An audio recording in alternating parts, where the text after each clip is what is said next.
On second down, here's Barkley. And maybe a measure of revenge there. He's had his way in this one, but this time they get him behind the line. It'll go as a loss of a yard, so now they deal with 3rd and 11. On this day, the ground has been his, but at least on that individual play, we just saw the defense finally with a win. Yeah, they finally got one, and that's a win for them, but all game long, he's seen the holes, and they've been huge for him. Kind of like a baseball hitter in the zone. The ball seems bigger, and he's just whacking it. These guys, they've got it going today.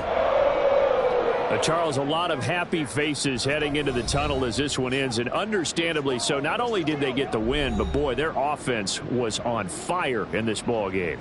And, partner, I have no idea what the top speed is on one of those high-end sports cars. What's the top gear you can get into? This offense, they certainly were there in this one, huh? Everything clicking for them in this contest, the kind of performance that they're going to cherish. So for Cincinnati, they continue to keep pace for that first-round bye as they move to 11-1. And they'll get to stay home again next week. Meanwhile, for the Jets, they fall to 6-6 now on the campaign. And they'll look to get back on track next week as they travel to Denver to take on the Broncos. So for our entire crew, alongside Charles Davis, I'm Brandon Gaudin. Thanks for watching, everybody. We'll see you next time.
It's Week 13 of the NFL, and the focus is on Najee Harris. He'll be a focal point of his offense this week.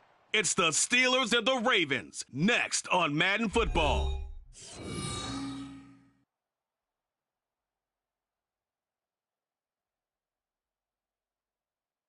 But not far from where the Steelers' former homes at Three Rivers Stadium, Forbes Field once stood, we are at Pittsburgh's Acrisure Stadium.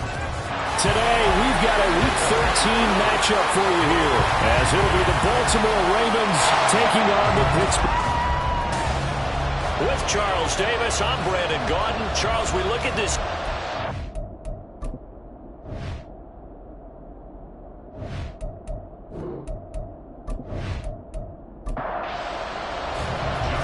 Justin Tucker set to boom this one away. And with the terrible towels waving wildly, we are underway. Pittsburgh. And we will not get a run back here to start. It's a touchback, and it will come out to the 25. So the Steelers offense getting set for their first drive. And leading them out there, we get a look at their 6'3" quarterback. That was a solid performance last week, wasn't it? 2 touchdowns, no interceptions, ran the team well, won the ball game. Bottom line, may not have been earth-shattering, but it didn't need to be. The drive starts with a completion left side, and he'll get this up past the 25 before he's out of bounds. Here's 2nd and 7 now from the 28. They'll bring one of the tight ends in motion left. First carry for Najee Harris. Looking for a seam, but finding none. He'll get back to the line of scrimmage, and that's it. An early tough test on the opening drive. This is 3rd and 8. Pickett. Working the middle of the field, and he's got a man complete. And they work this well upfield across the 45. Last play, they got stuffed at the line. Different story here, over 20 yards. And that was a fun one to watch right there. A nice in-breaking route and plenty of room in the middle of the field. And he was able to get behind the linebackers and grab the completion for a really good pickup.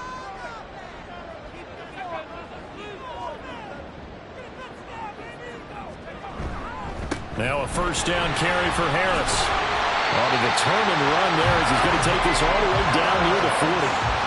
11 more yards that go around, a first down as well. Well, there's plenty of real estate for him to maneuver on that run, and let's face it, it shouldn't be a surprise. He's one of the better backs in the league.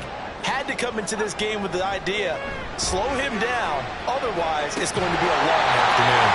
And they'll wind up getting this one all the way down inside the 20. A good pickup there at 22. Well, coaches always talk about finding balance on offense. I don't think you can get much more balance than this. Big-time run, big-time pass. A 1-2 combination. Looked pretty good. How about that? Let's see if they can continue to take that kind of a punch, though. Pickett. And caught in the end zone. Touchdown, Steelers. Tyler Conklin, his 3rd touchdown now on the year. And the Steelers will jump on top with the game's first score here this afternoon. Looking sharp on that first drive. These guys, of course, coming off back-to-back victories, and you see that kind of advancing into this game, don't you? You certainly do, and when you have a team that doesn't get too full of itself, even though they've won 2 games in a row, you get the end result that we saw there, that nice opening drive, because they're sharp, they're focused, and they're locked into everything that they're doing.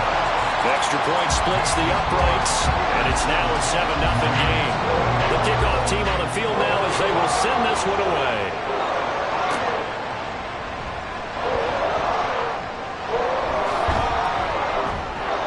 And able to get this out to the 25. Number 8, Lamar Jackson, trotting onto the field at quarterback, ready to lead this Ravens offense. And the guys on the other side of the ball know they'll have to be on their toes. And it's obviously not just the passing, but the running element that makes him dangerous. He ran for over 100 yards in that game last week, so keeping him contained will be a big emphasis for this defense. Jackson on first down. And this intercepted on the first play of the game. And they will finally run him down, but not until he brings this one all the way back down inside the 10-yard line. So Charles already down 7-0 early. They opt to take a shot there on the first play of scrimmage, but that plan backfires.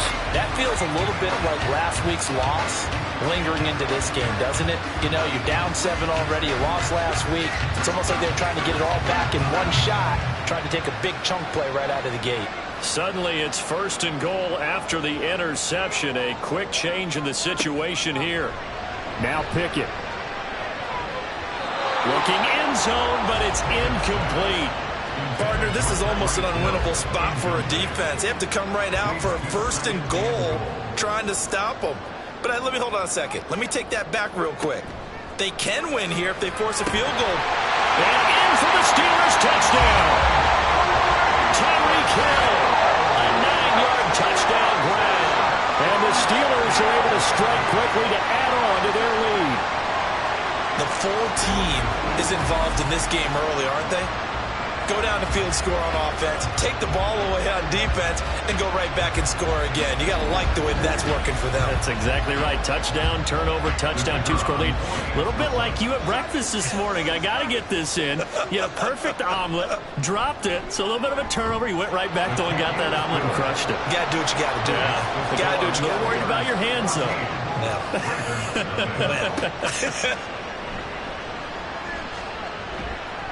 And able to take it past the 25 and up to the 28-yard line. Baltimore set to take over here for their 2nd possession of the game.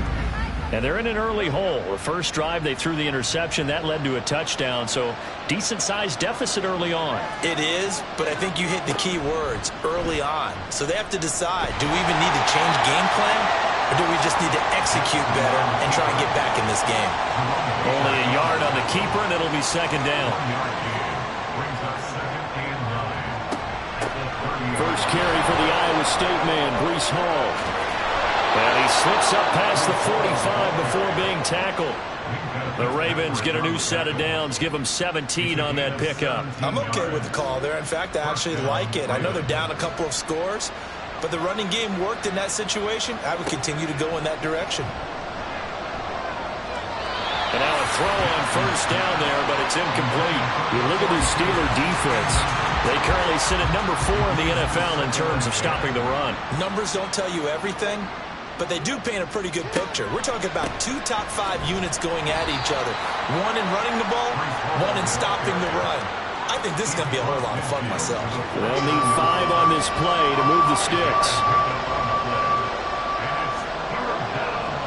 Now it's Jackson. A bullet throw, but incomplete. Even the greats in this game, and he certainly qualifies as one of them, they're going to have trouble if they continue to throw into double coverage. You better be careful. Throwing into too much double coverage might have a couple of them picked off. Only 2 punts for him last week in the loss as he gets this one away. There, they won't risk defending a return here. That one's out of bounds, and it'll be spotted at the 14-yard line. And Pittsburgh getting set to take the field.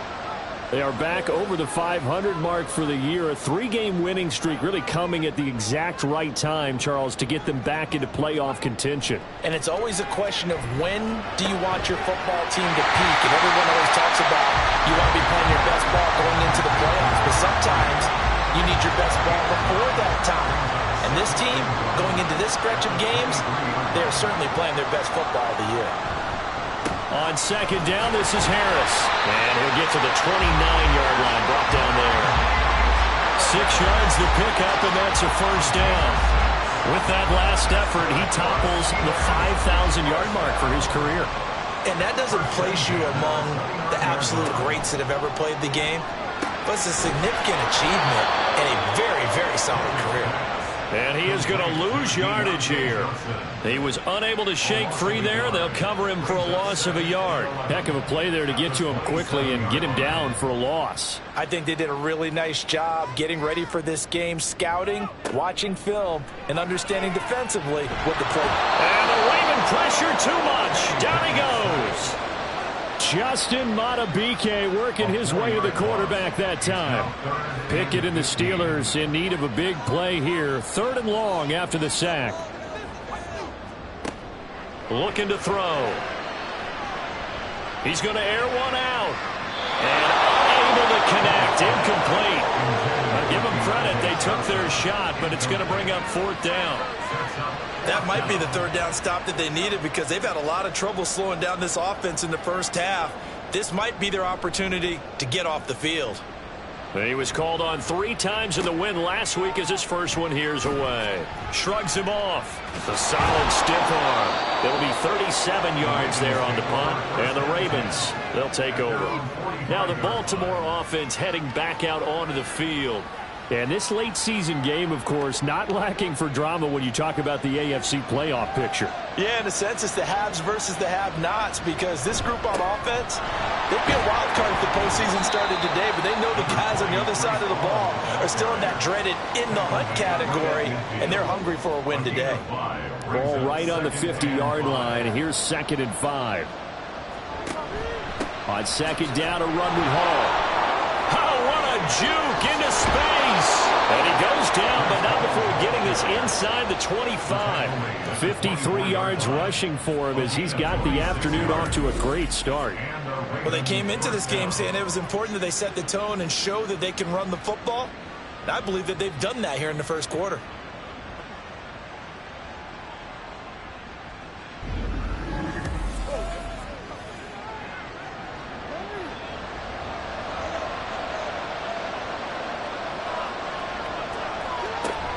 On 1st and 10, it's Hall. And not much. Maybe a yard down to the 23. This defense for the Steelers, they played extremely well last week in that win over Green Bay. This defense certainly has a lot to be proud of coming off of last week's game because when you only give up 14 points in a contest, you give your team a great chance to win. The best defense in the league is usually going to average giving up 18, 19 points a game. So to be under that, a terrific achievement. From the red zone now, here's Jackson on 1st down. Call it a gain of 6 on the play, and it'll be 2nd down. Nice rhythm throw there on 1st down. He located his tight end, made a nice easy pitch and catch. Hoping he can break a tackle or two. Wasn't able to do that there, but still good yardage. Able to shake him off. And he'll be brought down right on the edge of the goal line at about the 1-yard line. Lamar Jackson, such a threat with those legs, able to improvise and get the first.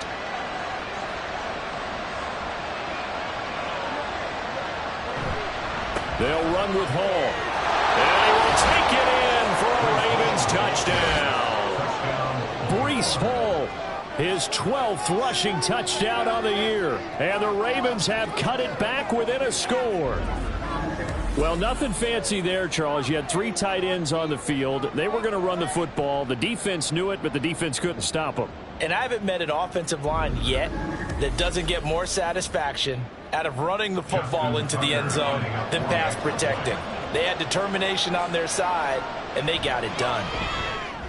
Tucker able to connect on the extra point, and that'll make our score 14-7.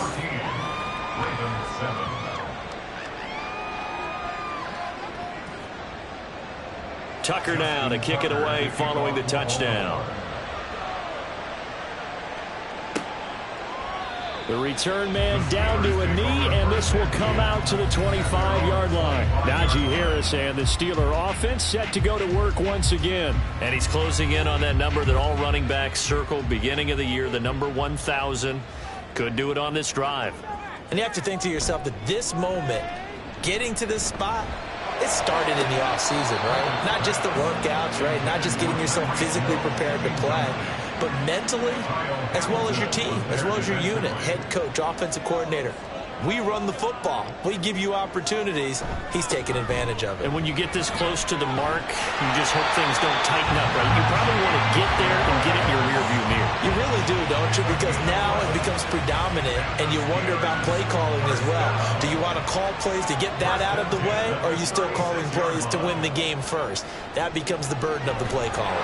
Blitz coming, and down he goes. Jermaine Johnson credited with that sack. And they weren't in zone coverage. They were in man, and each man did his job. And that looked like vintage, old-school coverage, didn't it? Man coverage reminded me of an old Raiders team. They had a Hall of Famer at one corner and a Defensive Player of the Year at the other, and they just locked people down. Pass interference. Defense.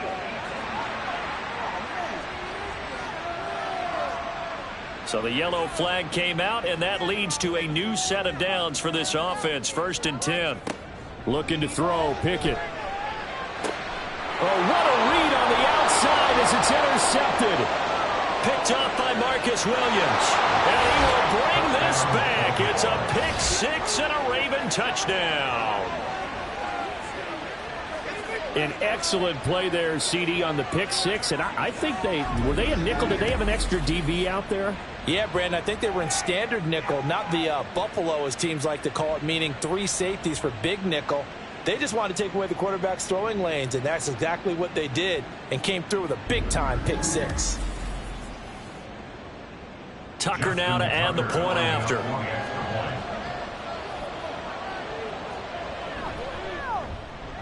And we've got a good one brewing. We're all knotted up at 14. So the defense creating some points, not only getting the interception, but then returning it to the end zone for the pick 6.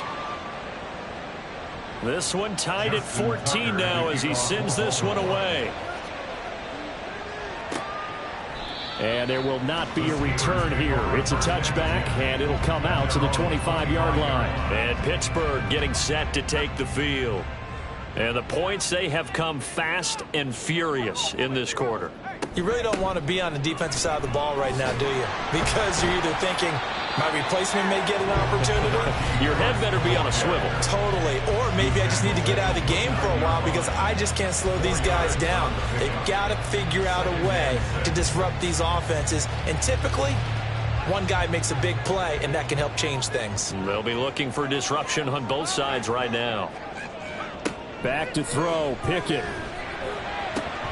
He finds his man Johnson. And they get him down, but not before he takes it across the 40-yard line. Pickett finding Johnson there. First down, Steelers. Pretty entertaining start. 14 all to score on EA Sports. Second quarter action from Pittsburgh. It is the Steelers in control of the football as they've got it with a 1st and 10.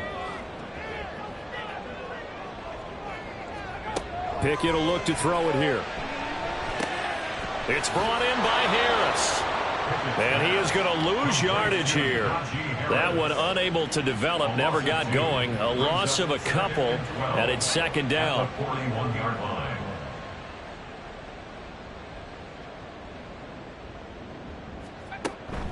Harris running straight ahead. And he's going to bowl his way forward to the 48. And he's able to get more than half of what they needed. That brings up a 3rd and 5. Brings up 3rd and 5. Pickett back to throw. Oh, he had him. He was open, but he couldn't get it to him. It's incomplete. 1 first down here, and that's all, folks.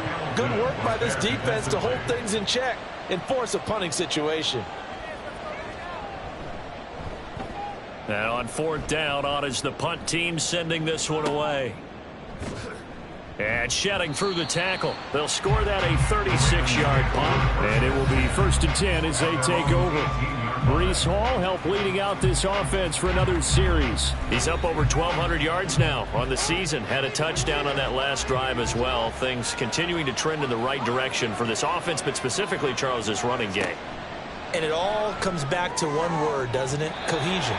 Because you have to have that. Center, guards, tackles, tight ends. Some of the wide receivers being involved. Maybe a lead runner at times. Maybe a fullback. But all in all, those X's and O's on the grease board that look so nice, that turns into a jumble in real life. And these guys have to know what to do on the run, on the move. They've done it well for them all year long. Call it a full 3 yards in the wrong direction there. Brings up 2nd down. Sometimes you just sit back and marvel at what he can do defensively. Speed, strength, quickness, he's the whole package. And that package just wrapped up the runner for a loss. He's got this almost to the 40 before going out. They'll wind up getting 10 back as that sets him up for 3rd down. Coming up here looking for 3 yards to pick up the 1st. Jackson looking to throw on 3rd. And this pass broken up. And the contact well timed there. And now 4th down. That could be the stop this defense needed to get them back on track. They've been pretty well dissected by the offense here in the first half. After that possession, now they know that they can compete with this offense. And a fair catch called for and made at the 12-yard line. So possession goes over here on the punt. And the Steelers are going to take over 1st and 10 deep in their own territory. Harris starts the drive on the ground. And just not a ton of room to work with. He'll get it to the 15 for a gain of 2. This is 2nd and 8. Brings up 2nd and 8 at the 15-yard line. Pickett, he'll look to throw it. And that's going to be incomplete. Good effort there trying to take a shot, but it's 3rd down. They'll be in search of 8 yards here as they hope to convert the 1st down. Pickett sets up play action. And going deep for Hill. And he knocks the ball away, and it falls incomplete. Early on, the running game's been working well, and the offensive line has been pleased by that. The thought process there, catch those safeties creeping up, trying to help against the running game. They tried to hit him over the top, unsuccessfully. He's been a busy man here in this first half as he gets it away. So a change of possession here on the punt. And they will take over 1st and 10. And the Ravens taking the field.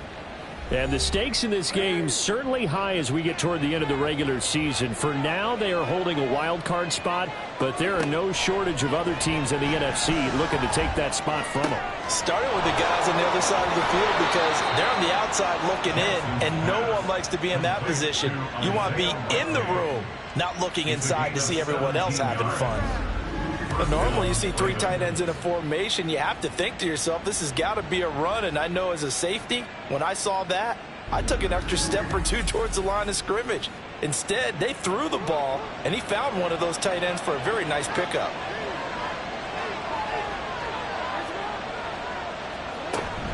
Out of the gun, they run it with Hall.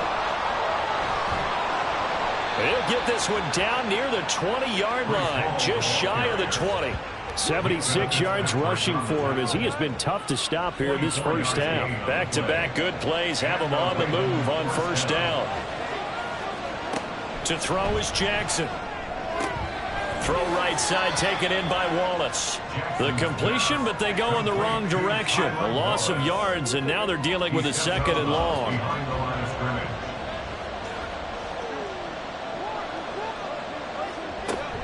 They run it with Hall off the option. And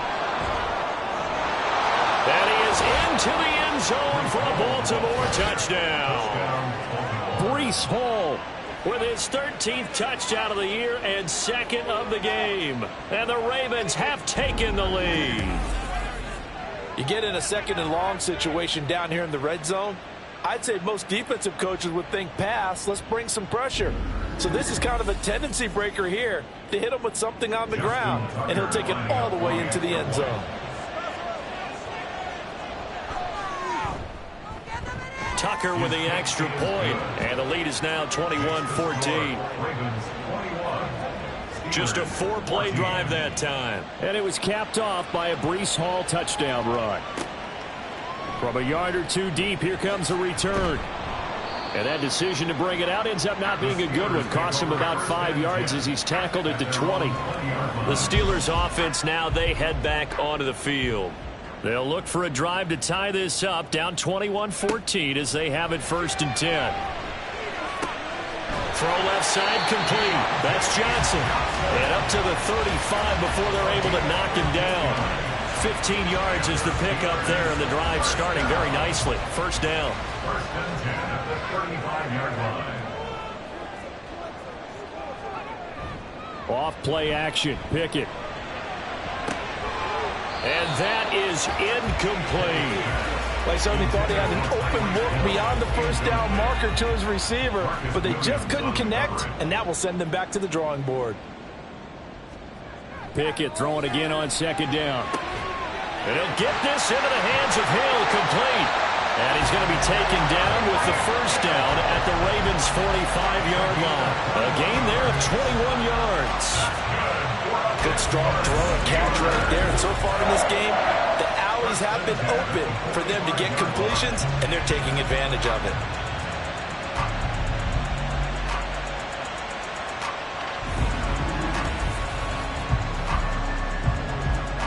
So in Raven territory now. Here's a 1st and 10 at the 45-yard line. Dialing up another pass here. Pickett. He'll get it once more into the hands of Hill. And he'll be out just a yard or two shy of the 30. This duo locked in. 14 yards there and a 1st down.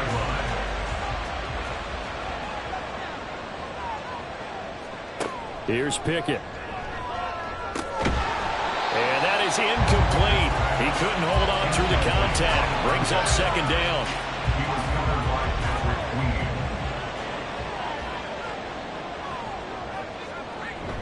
They run the play fake. Here's Pickett. Oh, he tries to force it in, and it's intercepted. Picked off by Marlon Humphrey. And the Ravens are going to take possession here at their own 16-yard line.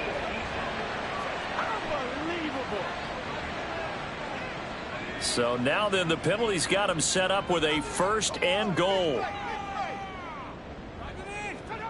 Pickett now from the gun here. Touchdown! Tyreek Hill with his 2nd touchdown here in this 1st half. And the Steelers are an extra point away from evening this one up. Well, that's just how they drew it up, CD. His first read was there, got it to him quickly, and into the end zone. Absolutely excellent execution by all involved. And the coordinator, got to give him credit, found the perfect play call. Quarterback let it fly as soon as the target came free, and his guy made a nice catch. Just how you draw it up in practice and then execute it in the game. Extra point right down the middle. And we've got a tie game here in a back-and-forth 1st half. A couple of teams locked into a good one here. 21-all the score as the kick's away. And here comes a return from just beyond the goal line. And the decision to come out of the end zone is going to cost him 5 yards as he's taken down right at the 20. And now Baltimore gets set to take the field. And, Charles, if the season ended today, and it's not going to, we still have December left. More football. We're only in November. But they would be a wild card team. And that's great. They'd be in the playoffs, but you know they're trying to bump up to be one of those division leaders. That guarantees you at least one home game in the playoffs, and that's what you're really seeking. But there also isn't much margin for error for this team, right? Because right where they're sitting, a 2-game losing streak could have them out of the playoffs, so they've got to make sure they continue to keep the momentum going. Absolutely. There's some sharks smelling blood in the water behind them. And he's going to have a Ravens 1st down as he's able to get this up to the 37-yard line. The Ravens at 9-2 to start play. They were losers their last time out. Trying to get back in the win column, but obviously not an easy task here in a hostile environment. Yeah, always tough to win away from home. But sometimes what you do is you use these types of games as bonding experiences and carry that into the contest. And they're going to have this across midfield and inside the 45. A good pickup there of 20 yards. But one of the ways that quarterbacks keep all the receivers alive in a play, never lock in on any one guy. Make sure you keep your eyes moving, scan the field, and here he finds the open guy for a nice pickup. Option play, here's Hall. And maybe a measure of revenge there. He's had his way in this one, but this time they get him behind the line. So after the loss of a yard, they'll look to push forward here on 2nd down and 11. They'll go again with Hall. And a good job of finding the open space to run as he's down close to the 30 here. 119 yards rushing for him so far as his terrific season continues here. Line of scrimmage, the 31 now on 1st and 10. They'll bring a tight end in motion right. Straight ahead is Hall. And he's going to get this one down to the 30. Just a yard on the 1st down carry, so it's 2nd and 9.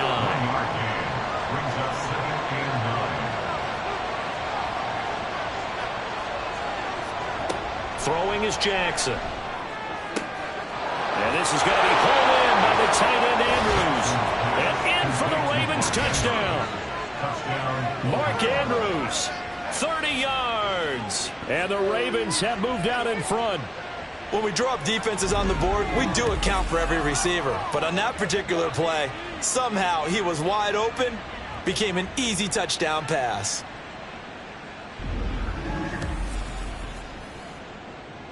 Tucker now for the extra point.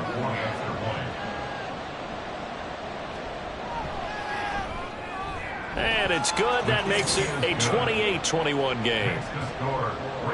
So that a 7-play, 80-yard drive. And it's Mark Andrews who finishes things off with a touchdown reception.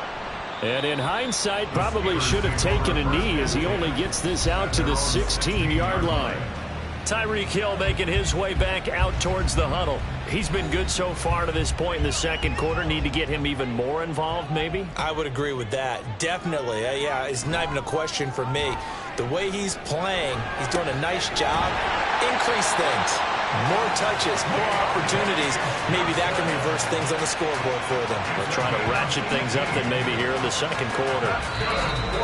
And we've hit the 2-minute mark in this first half of action. First and 10 at the 34-yard line.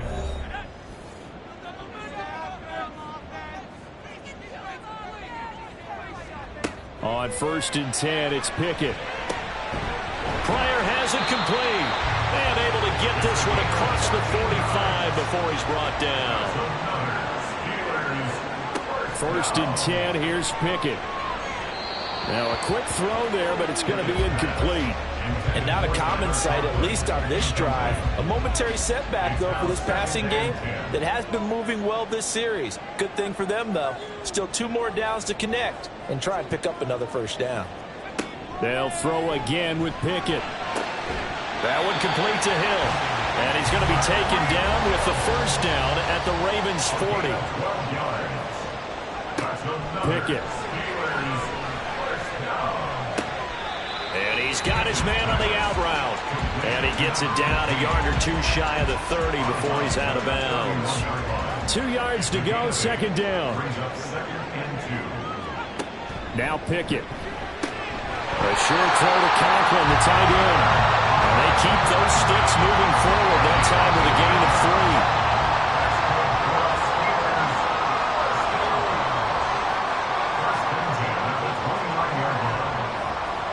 Pickett now on first down.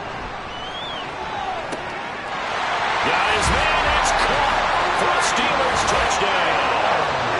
Tyreek Hill on his way to a monster game. 3 first-half touchdowns. And the Steelers are an extra point away from tying the ball game here in the final minute of the first half.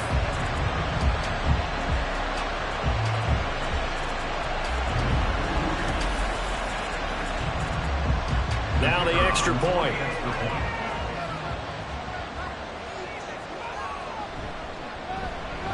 He's got it. This thing's turning a bit wild here. We're tied at 28. So that winds up a 7-play drive all told.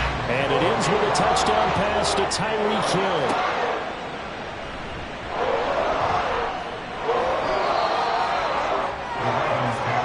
Offense going to take over late in this first half. And they've got a little under 40 seconds to go if they want to try to put something together here. On first and 10, it's Jackson. He's got his man. It's Andrews. Now the Ravens going to use one of their timeouts as the clock will stop with 35 seconds to go in quarter number 2. Meanwhile, Jackson's throw complete there to St. Brown. The Ravens going to use the second of their timeouts. So that means they're down to 1 remaining here as we head toward halftime. Going long here for Wallace. Touchdown! Tylan Wallace. 47 yards. And the Ravens will take the lead here in the final minute of the first half. And that touchdown gives them a touchdown lead before they attempt the extra point. What a great way to end the half. Yeah, great job to put themselves in front. And now, see on the sideline, special teams defense scrambling, saying we want to preserve this for the final moments of this second quarter. Now Tucker to add the PAT.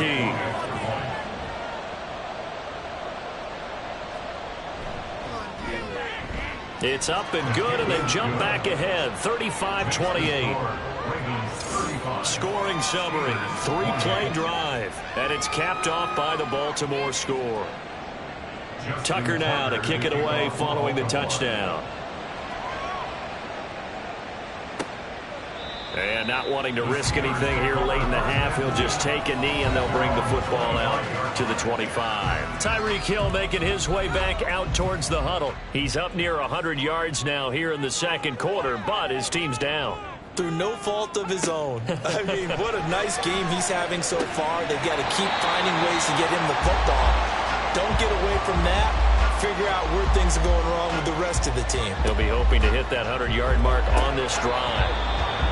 And now a throw on first down there, but it's incomplete. When you're running the slant, timing is everything. And against that man coverage, there was no space available, and incompletion as a result. Looking to throw, Pickett. And it's incomplete. Took a shot, couldn't connect. And they're not going to go quietly into this halftime break. They know they're in for a fight, so they're trying to make every possession count. They took the big shot there, but it winds up incomplete. Now yet another incompletion here as they fail to connect on third. Well, how about the coverage we just saw break out on third down? Dime defense, blanketed the field with extra defensive backs and speed, unable to find an open hole to complete that pass. So they're forced to punt on fourth as this one's away. It'll be a 39-yard punt, no return. And there'll be time for maybe one final play before halftime. And with time running down, they go down to a knee. So we've reached halftime in a wild first half. We'll take a minute to catch our breath as we send you down to Orlando, where Jonathan Coachman has our EA Sports Halftime Report. Coach. All right, Brandon, thank you very much. We're starting to get near the home stretch of this NFL season. It's Week 13, so let's get an update on what's going on. We'll begin up north at MetLife Stadium over in New Jersey, and it's the Bills who have the lead in that one. Josh Allen has thrown a touchdown pass. From there, we move to H-Town to check on the Texans at home at NRG Stadium. And they have the lead in that one over the visiting Raiders. A couple of touchdowns there for Dameon Pierce. Lastly, let's get out to Jacksonville. See what's happening with the Jaguars at TIAA Bank Field. As you can see the score there in the second quarter. Christian Kirk, a touchdown reception. We were treated to a solid first half out of the running back, Breece Hall. He's over 100 yards rushing for the game already and found the end zone twice as well. We saw a couple of high-octane offenses getting it done in the first half. Both teams had no problems moving the football. And you'd have to think, the team whose defense shows up in the second half is going to be the one who walks out of here with a victory.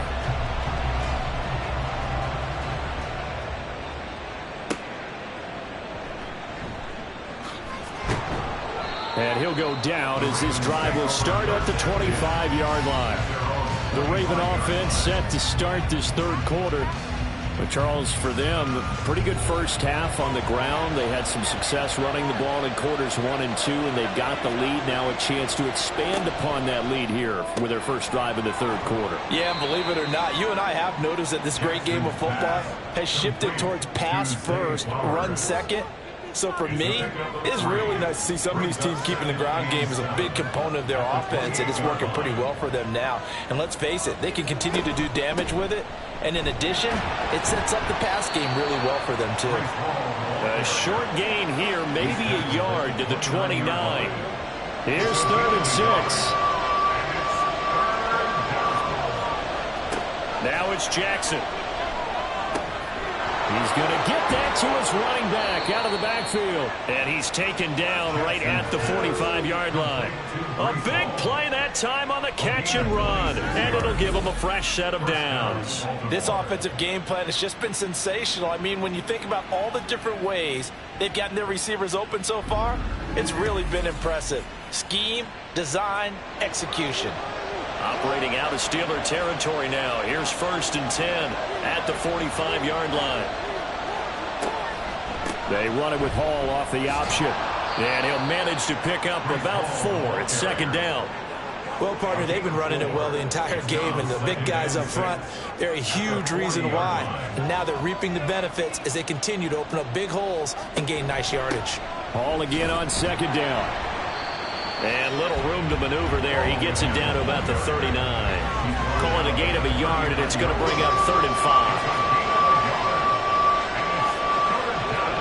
Jackson now. And he'll be taken down, but he does have first down yardage. It'll be a gain of 6 that time as it moves the chains as well. So they'll come up 1st and 10 now from the 33. Option play. Here's Hall. And an excellent job of finding the opening as he's got this now all the way down to the 22. 137 yards for him on the ground now as he has been terrific here this afternoon.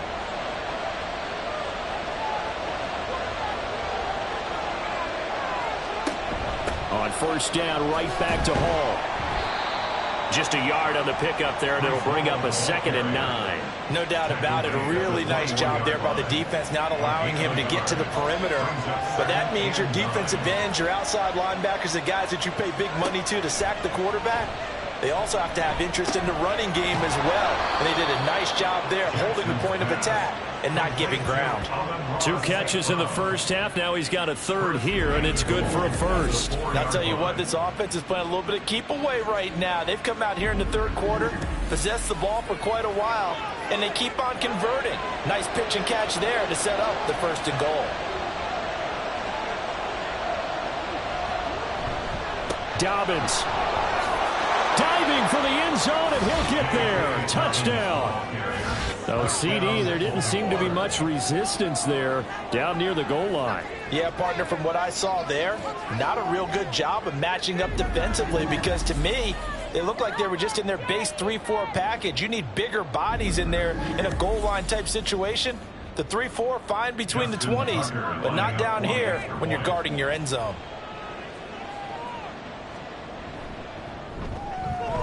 Tucker able to connect on the extra point, and the lead now up to 14. So that one a pretty time-consuming 10-play drive. And this will not be returned. It's a touchback, and they'll begin at the 25. Tyreek Hill making his way back out towards the huddle. This defense, they wouldn't mind not seeing him again for a while. 3 trips to the end zone. How about that? I think right now they would happily go to their general manager and say, is there any way you could get a trade for him, bring him over to our team so we don't have to cover him anymore? Because he is really having a heck of a ball game, isn't he? Boy, he is. I don't know that mid-game trade's going to happen, but good thought. A run with Harris out of the shotgun. And he's taken down, but able to slip across the 35. The Steeler first down on the pickup of 11 yards. That was good, tough running right up the middle. And if the defense can't penetrate and make him slow his pace or change direction, that's often the end result. First down, and they go back to Harris. He's able to force his way through one man, but he can muster only about a yard on the play. 2nd down. 38-yard line, 2nd and 9. 2nd and 9 at the 38-yard line. Back to throw, Pickett. Looking for Johnson, and it's intercepted. Kyle Hamilton picks it inside the 10. And he will bring this back. It's a pick 6 and a Raven touchdown. And Charles, for this offense, those interception woes they kind of had in the first half have now followed them into the second half. And for this defense, they take advantage, turn that into a pick 6. And that defense is in a spot now where they're thinking about ways to close this game out. And as confidently as they've been playing, I expect them to do exactly that. Tucker with the extra point, and the lead now to 3 touchdowns at 21. A heck of a play there defensively, getting the interception, navigating his way into the end zone for the touchdown. So they throw the pick 6. They'll get another shot at it now as this one's in the air. This fielded right at the goal line. And no chance to get away as they'll get him down at about the 17-yard line. Tyreek Hill making his way back out towards the huddle. So far, he has the trio of touchdowns. Obviously, it's been a pretty good game for him. So if this were hockey, they'd be throwing their hats out on the ice for the hat trick, right? I'm not sure exactly what you do in the NFL except applaud and continue to hope you see a little bit more of this. What a tremendous game. You want to start a new tradition? What can we throw on the field? I don't know. We'll throw your mic out there. A lot of fans would like that. Cut his mic off. 3 touchdowns so far. They try to throw on second down, but this one is incomplete. Normally being a big-bodied receiver plays to their advantage downfield. Go up and make the catch, take the hit, and pick up yardage. But in this case, the hit was timed really well and popped it free from his grasp. And mark him down way up close to the 40 at the 39. How about 25 yards on third down? They'll take it. With the kind of game he's had so far, you had to know that on third down that they would be looking his way, and they did, for big yardage and a first down. I think the defense fell asleep at the switch on that one. I would have doubled him, tripled him, anything to keep the ball out of his hands. Pickett to throw on first down. And he's going to be intercepted for the 3rd time thus far. Picked up by Brandon Stevens. And the return this time will go out to the 42-yard line. Partner, I think this one went awry very simply because he overestimated his arm strength and his ability to fit it anywhere he wants to. A lot of quarterbacks do that and often pay the price. Breece Hall helped leading out this offense for another series. He's up over 100 yards, and he'll be looking to get in the end zone again. Has a tremendous nose for it, doesn't he? The ability to pile up yardage and find the end zone, that's the combination you want in your runner. That's a combination any coach wants, and we'll see if he can find that end zone once more. And he'll take this ahead for about 4. Second down coming up. Now a 2nd and 6. 2nd and 6.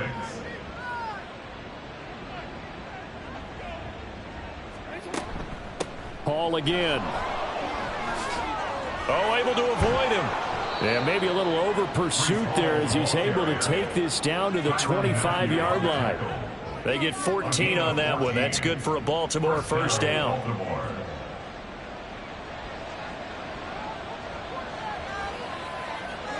Jackson.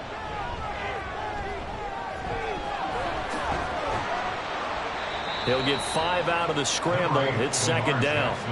No surprise to see him running again here. It's something he's done throughout this season. And that run puts him over 500 yards on the ground for the year. He's got to be thinking to himself, if I'm already at 500, what's to stop me from going for 1,000? Now that'll be caught by St. Brown. That one a first down pickup of 8.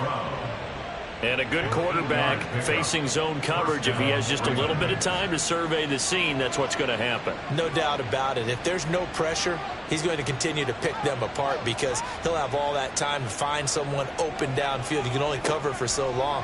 So maybe they want to go to a zone blitz scheme, get a little bit more pressure. And he'll take it into the end zone for a Ravens touchdown.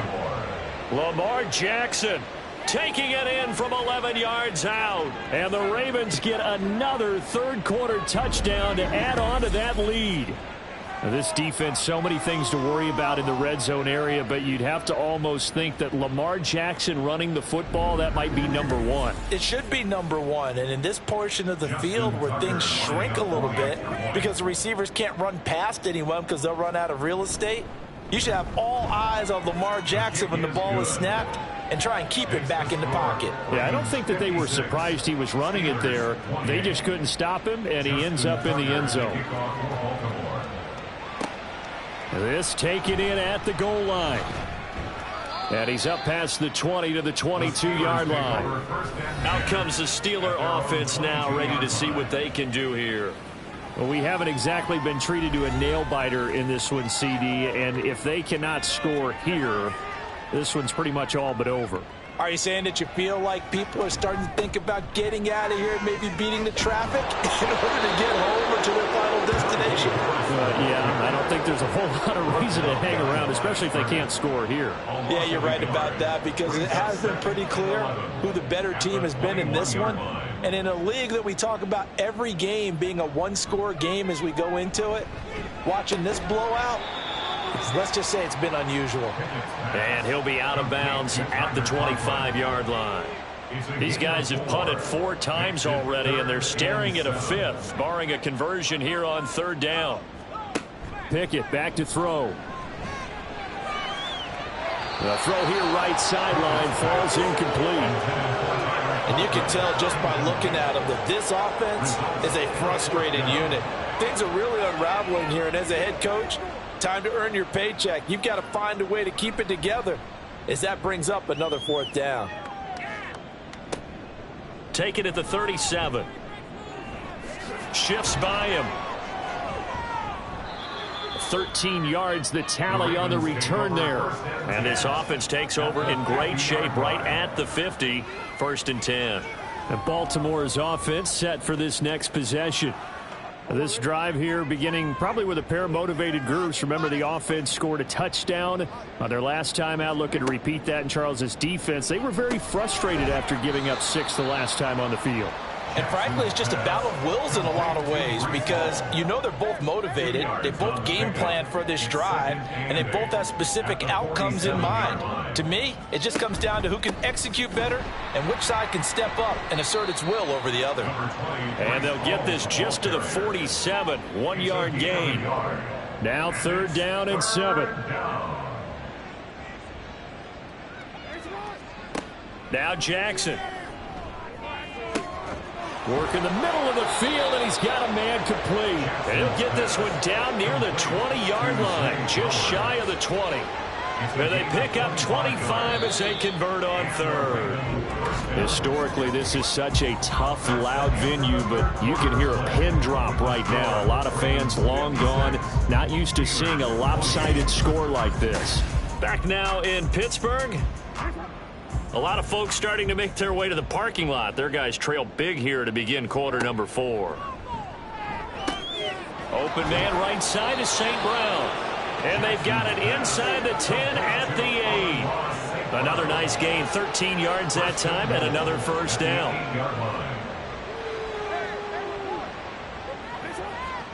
Jackson. A quick throw, but incomplete.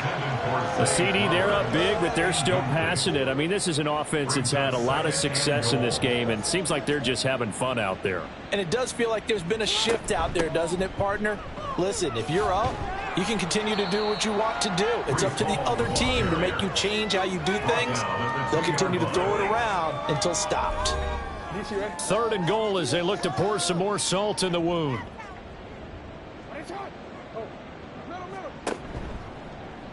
Jackson going to run. That is not going to be any help as they dump him behind the line of scrimmage.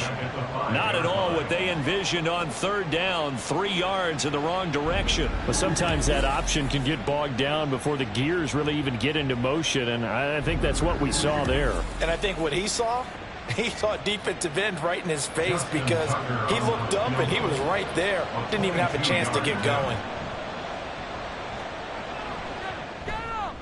Tucker's kick is good, and that will extend their lead even further. Well, ultimately not really sure that they're going to need those 3 points, but they'll take the 3 and they pad that lead. Yeah, this one's already wrapped up, but you and I both know if you're an offensive coordinator, you never let up on the gas unless the head coach tells you to do so. And maybe you've actually clicked him off in your headset so you can keep calling plays and trying to add to this lead. Pickett leads the Steelers up here with a fresh set of downs. At their own 25-yard line. And from the shotgun, he'll throw. And he goes down. The Ravens able to get to him. Odafe Owe. He's the one to get him, and that is sack number 7 for him on the year. Well, I wish the staff luck as they try to find positives about this performance by their offense as we move through the early part of the 4th quarter. That sack, the latest example. Down by a boatload, this offense simply can't keep up, and the quarterback is still taking hits. I'd get the backups in there if it were me. Working out of the gun, it's Pickett. Being chased out left. And he'll slide to a halt here, still a little shy of the 1st down marker. 6 yards there off the scramble, but it'll still leave him with a 3rd down. Here's Pickett. Here's Johnson with a reception. They wind up getting 16, but even that's not quite enough. It's 4th down. So much about offense is what you call hidden yardage. You know, you throw the ball to someone, they catch it, and then they can make a big play. You know, they create a play, run after catch. They did a really nice job there of limiting that and keeping him from a first down. Now stopped him in his tracks. Mike Tomlin takes a shot here, but to no avail. And the Ravens get the football back and in great shape. And defensively, they were ready for that, a full-on blitz on 4th down, and they stop them short of the marker. Oh, and someone's got to feel really good about that, and that's the defensive coordinator. He dialed up a great run blitz defense, and they hit it just right. Stack that thing up. They're going to feel awesome going to the bench after that big play. They'll give to Hall. And they'll be inside the 25 now at the 24. The tackle made at the 24-yard line. 10 yards. Options galore here. 2nd and a few inches. They go play action now. Jackson. That's to the tight end, Laporta. First target, first catch, and a first down. First down, Baltimore. To throw is Jackson. And that'll be taken in by Andrews for a Ravens touchdown. Touchdown, Baltimore. A great effort there. A beast in the red zone with his 2nd touchdown of the game. And the Ravens look like they're going to get back in the win column as they extend their lead here in this 4th quarter.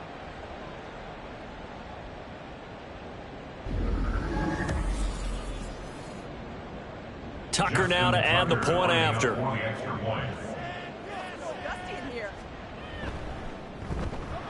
Now this one was over a while ago as they just add on to their big lead.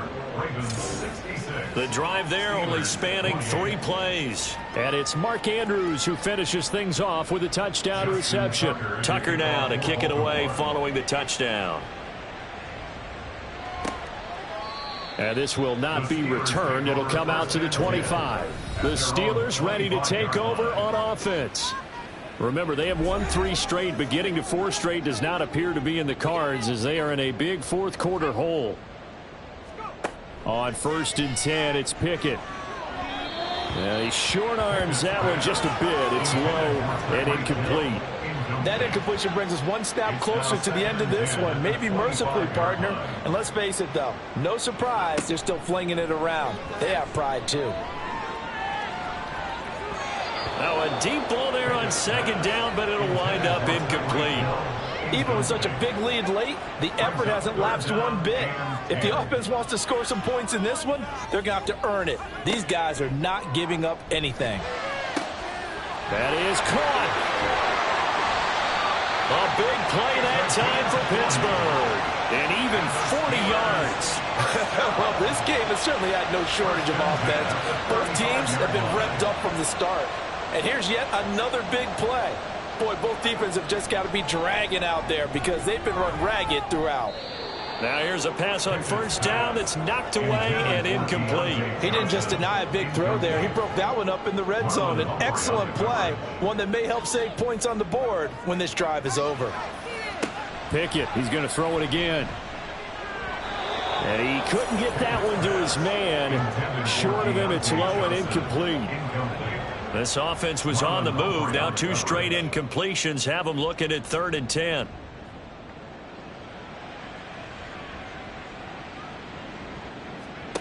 Pickett. And his pass is intercepted for the 4th time today. And the Ravens are going to get the football here as he gets this up to the 38-yard line. Well, they've got the huge lead. Now they have another interception on the defensive side. Seems like everything they touch in this one, Charles, turns to gold. And they have to be awfully happy right there to get what appears to be one more for the road. It helps seal away one of their best efforts of the season. The Ravens offense now, they get set and head back onto the field. And after the interception, they are sitting in an even better spot with the ball and a comfortable 4th quarter lead.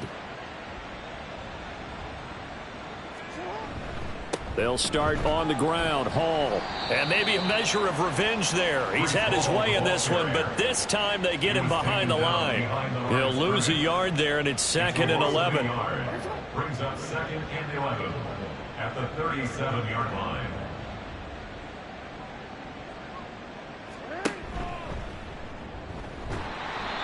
And unable to get downhill there as he'll take this up to about the 37. Only a yard there on the keeper, and that's going to leave him with a 3rd down. And it's 3rd down. Hall ought to give up the middle. And he can only get this to the 42-yard line, and that is not near enough. Call it a gain of 4, and it'll bring up 4th down. We often talk of situational football. Let's just call it team football. The defense did their job, got off the field, brought up a punting situation, so they're turning the ball back over to their offense. You think those guys will get along very well right now? Of course they will. Defense helped the offense. Now it's their turn to take it downfield. The Ravens send their punter out now as he's on to kick it away.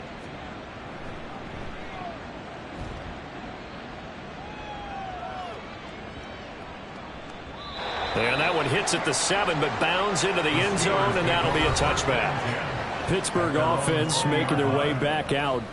Where we stand right now in the 4th quarter, this one pretty much out of reach. And, Charles, I know they're going to be disappointed about several things with this ball game, but the self-inflicted wounds, they've had several turnovers. You would have to think that's going to be something they're going to discuss heavily in the film session in the coming days. You're absolutely right about that, partner, because they're going to have to sit in that film room and watch every error that they made and figure out how to not do it in the future. And mentally, I think a lot of the guys are already starting to think about, okay, how do we put this behind us and get better for the next time out? This, they'll use as motivation for the rest of the time that they play to hopefully never be in this type of situation again. But when this game is done, the credit will go to the consistent pressure on the quarterback as a huge cause of this win. Most teams are happy if they get a few of these games per year. You know they're going to watch this tape over and over, try to identify what's working and keep it going. And that's not going to get it done. He'll come up well short of the first at about the 21. That'll go for a gain of 7. And it'll be 4th down. The Steelers send out their punter now as they're forced to kick for the 6th time today. And a fair catch taken back near about the 35, 36-yard line. A 40-yard punt, no return. And out will come the offense as they take over. Jackson and the Ravens come up now 1st and 10 at their 35-yard line.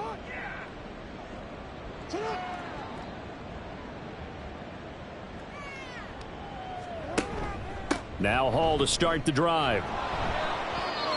5 yards on the carry. Good pickup on 1st down. That's it. That's what you want. Straight ahead positive gain. Just keep that clock ticking. Ball at the 40 here for 2nd and 5.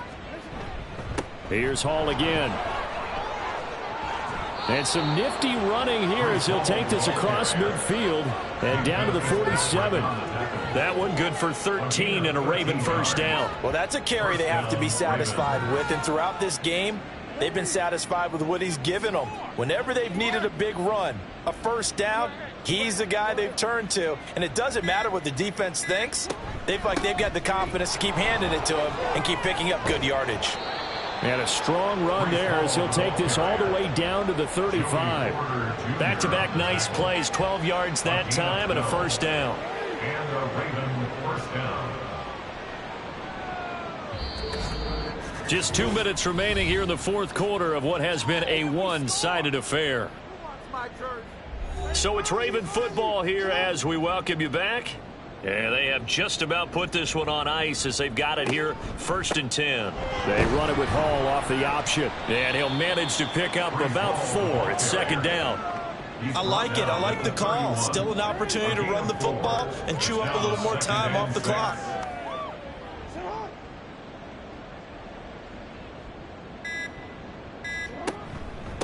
A handoff for Hall. And they'll get this one to about the 20-yard line.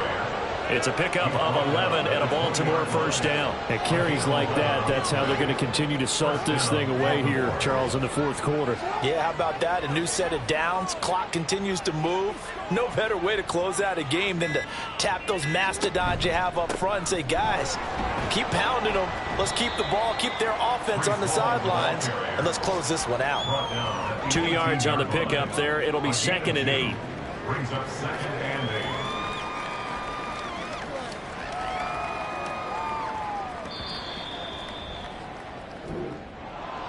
Charles, a lot of happy faces heading into the tunnel as this one ends, and understandably so. Not only did they get the win, but, boy, their offense was on fire in this ball game. And, partner, I have no idea what the top speed is on one of those high-end sports cars. What's the top gear you can get into? This offense, they certainly were there in this one, huh? Everything clicking for them in this contest, the kind of performance that they're going to cherish. So for the Ravens, they continue to be one of the best teams around as they move to 10-2. And they'll have another road date next week with the Cincinnati Bengals. Meanwhile, for Pittsburgh, they fall to 6-6 now on the campaign. And they'll try to get back on the beam next week as they'll head to Cleveland to take on the Browns. Thanks for tuning in, everybody. Alongside Charles Davis, we thank our entire crew. I'm Brandon Gaudin. This is the NFL on EA Sports.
It's the National Football League on EA Sports. And this one features the Saints' superstar wide receiver. Always staying busy, he's your league leader in receiving yards. It's the Saints and the Bucks, and it comes your way next on Madden Football. From a city that has hosted 10 Super Bowls, here's a look inside the Caesars Superdome in New Orleans. Today, we've got a Week 13 matchup for you here, as it'll be the Tampa Bay Buccaneers taking on the New Orleans Saints. With Charles Davis, as always, I'm Brandon Gaudin. Charles, you talk about storylines in this one. I think it begins and ends with our two quarterbacks, certainly two of the best in the business. And nowadays, I don't think you can get by for long periods of time without a top-flight quarterback. The way the game is played, with all the responsibility he has and how the game flows through him, if he's not on the top of his game, your team's not going to benefit at all.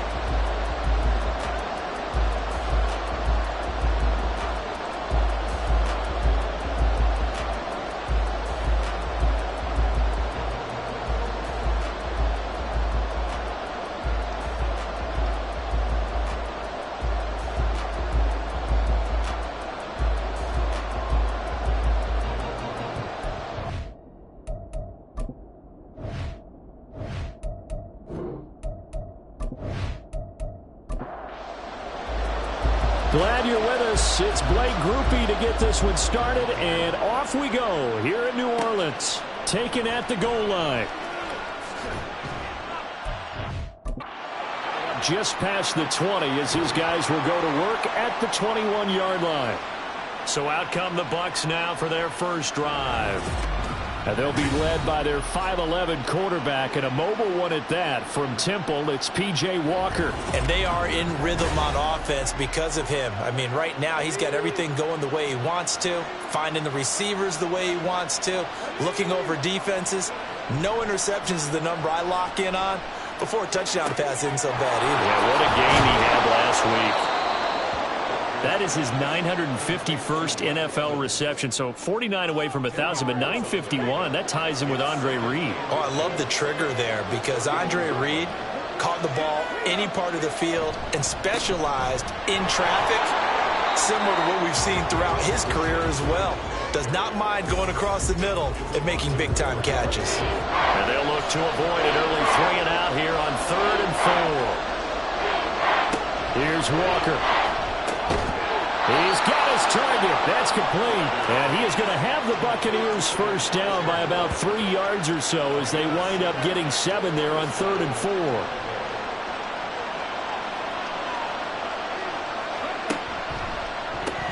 That's out wide for Palmer.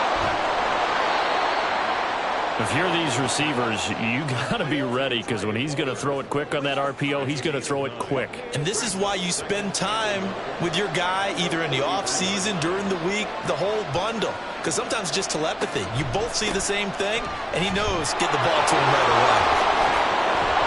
And taking it across midfield and inside the 45.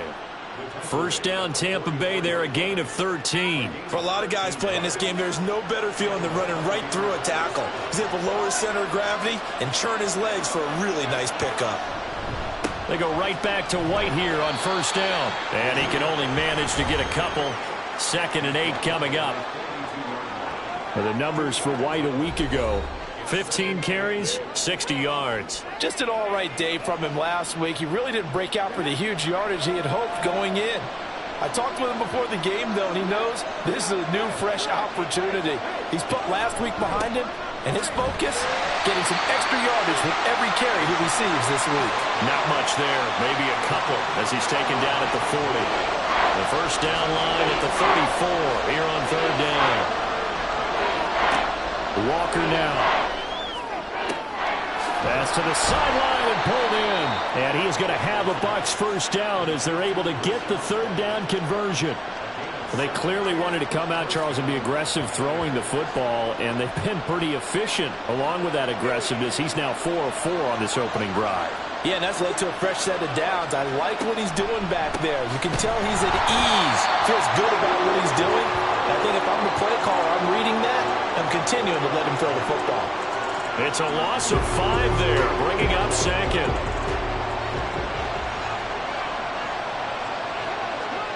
Now Walker. And this turns into a nice gain with a slide at the end. A heck of an effort there on the scramble leaves him with just 3rd and a yard. It's been a pretty long opening drive. This will be play number 11 coming up on 3rd down. Play action now. Walker. And it's intercepted at the goal line. Picked up by Cameron Curl.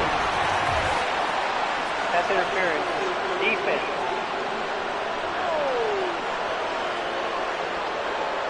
First and goal, a chance for an early statement here on the road. And they'll turn to the power game to try to get in. And he's into the end zone for a Tampa Bay touchdown. Andrew Beck, his 2nd rushing touchdown on the year. And the Buccaneers get the upper hand as they're on the board first here this afternoon. The underdog here is showing no fear. Great opening drive. Now, we weren't in the locker room for the pregame speech, but I will guarantee you somewhere along the way the head coach said, let's just grab a big stick and smack them with it and let them know we're going to be here today. They may be the team that's supposed to be superior, but we're not backing down to anyone. And on the road, no less, setting the tone. And no return here for Perry. That'll be a touchback. Here come the Saints for their opening drive. Leading this unit will be the big arm man out of Texas Tech. 10th pick in the 2017 draft, Patrick Mahomes. His game last week reminded me of the old song, Accentuate the Positive. That's about all he did, right? Yeah. 3 touchdown passes, over 300 yards in the air. Receivers happy. And they got the win. Got the win. If you're a running back that likes to catch passes, they're happy as well. Big-time game. And he'll take this ahead for about 4. 2nd down coming up. The numbers for Gibbs from last week. 21 carries, 97 yards, and a touchdown. And last week he had another touchdown to his total. He continues to be the #1 scorer in the league in terms of rushing touchdowns. And what more can you do to help your team than find the end zone? A 2nd down pass play there, but it's incomplete. You look at this defense for Tampa Bay. They come into top 10 unit against the pass, currently 8th in the NFL. And I'm struggling a little bit trying to really categorize this crew. They're top 10 in the league against the pass, but the bottom half of the league in sacking the quarterback. That doesn't make sense. Imagine if this group ever put pressure on the QB, they'd easily move into the top 5. So on 4th down, on is Lou Hedley to punt for New Orleans. They only punted twice in the win last week as he gets this one away. Fielded at the 20. 43 yards on the punt, 7-yard return, and the Bucs will get ready to go on offense. And Tampa Bay trots out there now. They've got a 7-0 lead in the football as well as they start out 1st and 10.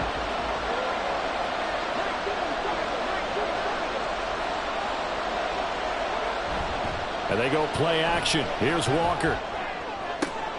Trying to force it to Allen, and it's intercepted. Derek Stingley picks it. And the return stops at the 39-yard line. So this is something we didn't see at all from this offense in the victory last week. That's a turnover. They didn't have any, but giving the ball away here in the opening quarter. I love the surprise in your voice because it's exactly what you stated. Didn't see it last week, but it's a key to their win. And it'll be a key to this game as well, protecting the football. Didn't get it done there. New Orleans Saints, they get ready to set up shop for their 2nd drive. And they'll take over here following the interception with a chance to tie the ball game. It's 1st and 10. On 1st and 10, here's Gibbs. And down inside the 35, he goes to the 32-yard line. It's a 7-yard carry to set them up with a 2nd and 3. Mahomes going to throw. And this one incomplete. Too much contact to hold on to that one, and it's third down.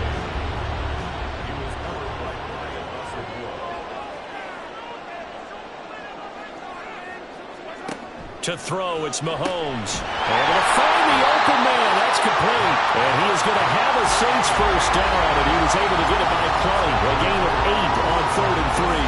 The Saints had 8-3 now. They come in feeling pretty good after back-to-back victories, CD. And I thought that they played pretty well last week. Their execution, their discipline, their resilience, all on display in that victory. Mahomes firing complete, and they'll bring him down at the 18-yard line. 2nd and 5. Mahomes to throw once more. And he whips that one incomplete there. So many things have to go right for any passing play to work out. Quarterback has to understand the defense, deliver an accurate ball. Receiver has to concentrate and bring it in. Somewhere along the assembly line, something was off with that one. Touchdown, Saints! Michael Mayer, his 6th touchdown of the season. And the Saints are an extra point away from drawing level.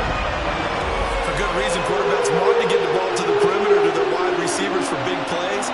But in this situation, it felt like, based on coverage, he knew that he wanted his tight end to have the football, and for good reason. Blake groupie now for the extra point.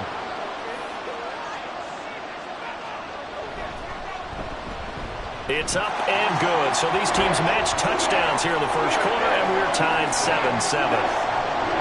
So all even at 7 now as they kick it away.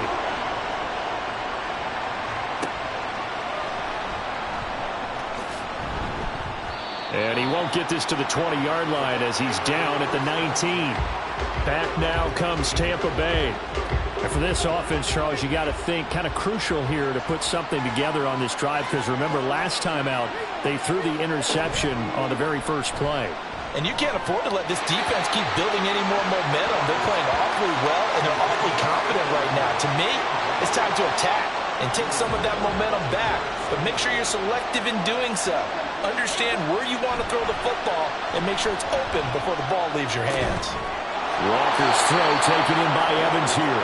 And they're able to get this one across the 35. 50 catches for him now on the year, and he's got a first down. But certainly as a fan, you get a little bit nervous when you see him make those kind of throws. But they work on that in practice more than we know. And most of them now know their limits and know what they can get away with. And there's a completion right there. Here's a throw to his running back. It's complete. And he'll be out of bounds just shy of the 40. Good work after the catch. Going to net him 23 and a first. Well, I think when they look at their offense, they think to themselves, weapons, weapons everywhere. And they want to move the ball around. They want to spread it to different people. But you absolutely know they want to get this man involved as well. And he's taken down here by the Saints. Multiple players combined for their team's first sack of the game. Tell you what, he did not have much time there to scan the field before he was ducking and covering. Did it appear to you, as it did to me, that the defensive front won their play really quickly? Meaning the guys in front of him had almost no chance to block him. They were on him in a hurry. I thought they were going to sack him there like they did on first down. Great coverage, but he found a way to move with his legs. Yeah, his ability to take off. Not only did he get some yardage back, he got a little bit extra. Really helps him on third down. Makes it manageable now. And he is going to have the Buccaneers first down as he'll be marked down a yard or two past the marker following a gain of 6.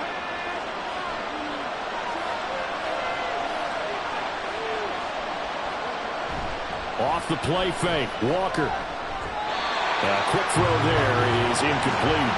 Well, a momentary speed bump there with that throw, partner. The defense had other ideas, and they're trying to mount a small stand before this drive reaches the end zone. A second down throw for Walker. Rush coming, and he's taken down. That time, multiple defenders getting pressure, and it's a loss of 6. Ninth play of the drive now on 3rd and a country mile. Walker. And pressure coming, and they got him once again. Kayvon Thibodeau Thibodeau able to record his 5th sack of the season. 4th down, so Jake Camarda is out there. He was only asked to punt once in the victory last week as he sends this one away. Getting set for their next drive, the New Orleans offense. And they'll just simply be looking to build off the confidence of the last time out where they scored a touchdown. And confidence is powerful, isn't it? When you've scored once, you feel like you can go back out there and get it done again. Doesn't matter what the defense throws at them. They feel like they're in a groove right now, and they want to get out there and show it. Yeah, hoping to stay in that groove here this go-around. These two teams all tied after one. Ready for the second quarter from New Orleans. It's the Saints in possession as they've got it with a 2nd and 1 coming up. Meanwhile, Mahomes' throw caught by Olave. And he'll be out of bounds, but able to get it up past the 45. Back-to-back good plays have him on the move on 1st down. Straight ahead with Gibbs here. Boy, shifts past him. And a gain of 4 gets him right to the midfield stripe. This, the second meeting of these two teams. You might recall they met back in Week 5. And it was the visiting Saints who got the victory then, so they'll look for the season sweep here in New Orleans. He'll be taken down at the 48 for a pickup of 2 yards. I do know from experience that when you slow down someone's running game, you're now doing the dictating on defense. And guess what? Now you're getting ready to tee off on their quarterback because they have to throw it all the time. But you still have to be alert for the draws and other plays of that nature to make sure you don't get hurt. Coming into the week, he's the NFL's leader in receiving yards. There's his first catch, and it's good for a 1st down. But we're used to seeing the guy that you consider the #1 receiver double covered. But how about this guy? He's double covered and finds a way to make the play for a 1st down. That's how you increase your Madden rating, right? No doubt about that at all. And you know something? I think we'll hear about that from him soon. And inside the 20 before he's brought down. 15 more there, and they're on a roll. It's another 1st down. This drive, it's been a good mix. 3 passing plays, 3 runs, hitting on all 3 of those passes, and the last one putting him in the red zone. So wouldn't you think play action right here? Because you've got the ability and had the ability to run it and throw it. Go play action and take your shot at the end zone. And he's tackled a yard short of the marker. Good gain of 9 on 1st down. Here's 2nd and 1 now from the 7.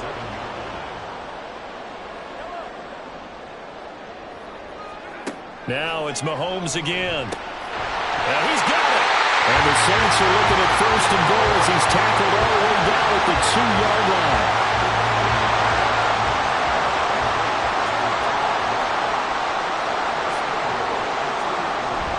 Play action. Now it's Mahomes. And he's got him. It's caught in the end zone. Touchdown, New Orleans. C.J. Uzomah, his first touchdown on the year. And the Saints have taken the lead. This is where, as a tight end, you've got to really sell that this is a run. They're going to fake the give, hope the linebackers bite, and here they do just enough. That split second, that's all it takes for that tight end to leak out into the end zone. Touchdown.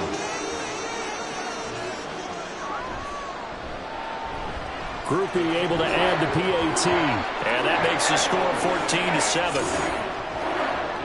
So a nice drive put together there. They go 75 yards in 9 plays. And it all culminates in a Saints touchdown. After the touchdown, here's Groupie to kick this one away.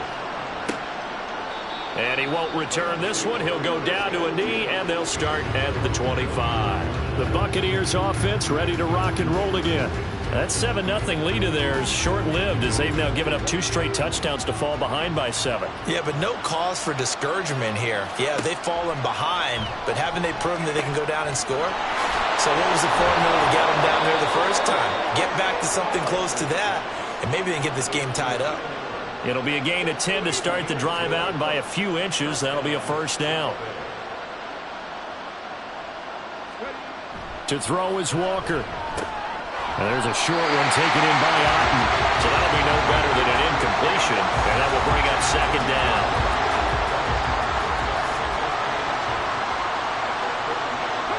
To throw is Walker. He's got Allen. And They bring him to the ground just shy of midfield. Third catch of this first half for him, and this one is a first down. And that's a more than acceptable read right there because it's zone coverage, so timing is everything. This time he waits for his man to come open, puts it right on him, and they pick up a first down.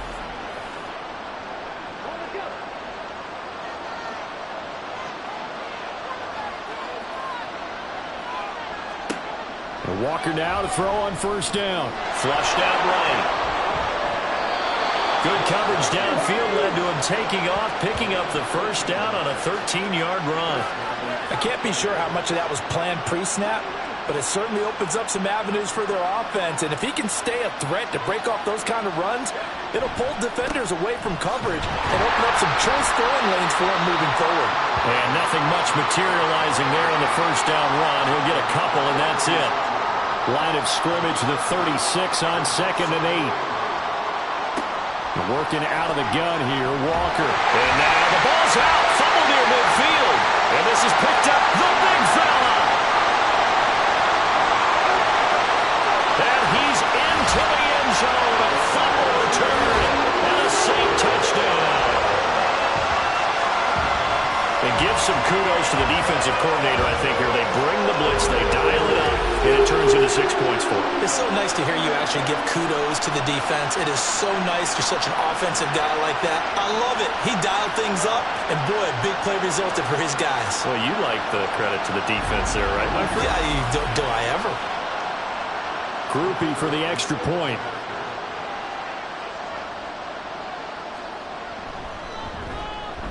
It's good, and it is now 21-7. The scoop and score, always an exciting play in football, and we witnessed it there, grabbing it off the ground and then rumbling it into the end zone for 6. So here's the kickoff now as he'll get it again following that fumble return for a score. And it'll come out to the 25 as he will not attempt to return. Getting set to go again here on offense, Keenan Allen marches back onto the field. And CD, assuming he stays healthy, assuming the health, should get to that 1,000-yard mark pretty easily. And the best part of what he's done so far is allows him and the team to relax their pursuit a little bit. Meaning, if they just have normal games, they'll get to the 1,000-yard mark. They don't have to force anything. But one of the reasons he's having the year he's having is what I call route running arrogance. They think there's no one that can cover them. No matter how many people are put in his direction, it just doesn't matter. He's going to find a way to beat them. And so far this year, he's done exactly that. He sure has. That's going to go down as a loss of 5, and it brings up 3rd down. We'll see what they have drawn up here. A little bit behind the line. 12 yards needed to gain a first down. Now Walker. Flush to his right. 5 yards that time out of the scramble. But now they're looking at a 4th down situation. Well, there were a couple of extra defensive backs in the game, so he really had nowhere to go with the football despite his search for an open receiver. So he has to take off and run for it, but he comes up well short of the line to gain. Jake Camarda sent on now to punt this away.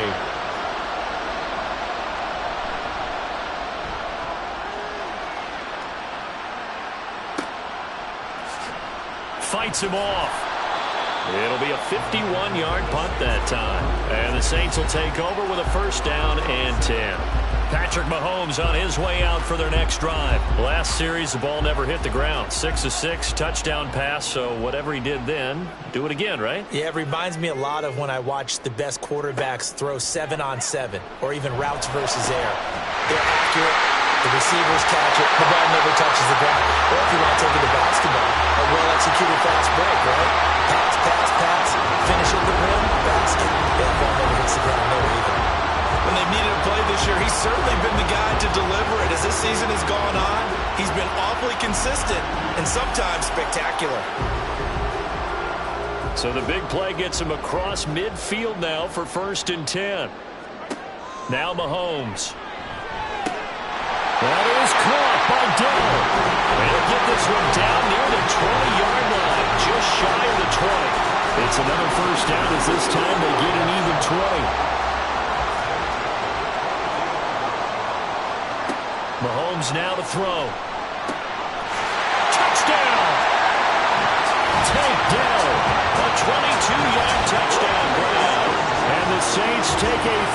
touchdown lead. As a fan, is there anything prettier than a well-executed post route? No, it's a thing of beauty, especially when it's done like that for a touchdown. The throw, the catch, and how about the run after to get it to the end zone? Here's Groupie for the PAT.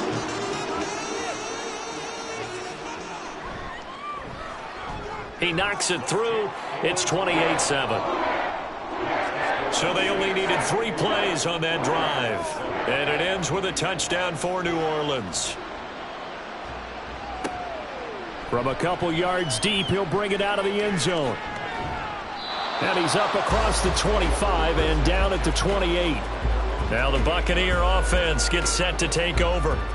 They're down 3 touchdowns to this point, needing to put something together as they have it 1st and 10.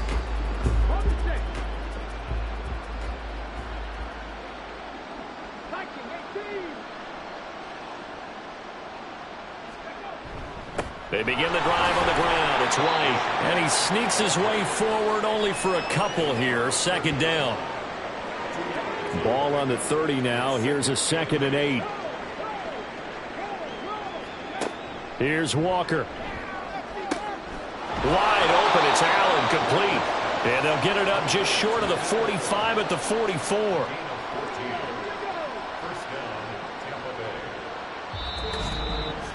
2 minutes remaining in this first half of football. We remind you that coming up at halftime, Jonathan Coachman will be alongside. He'll have highlights and analysis from Orlando of this first half of action. Buying time to his left. And he'll work it across midfield inside the 45. They're going to need to get up and set in a hurry. A 1st down throw for Walker. And he's going to get this inside the 30. The escapability in evidence there as that one good for 15 and a 1st.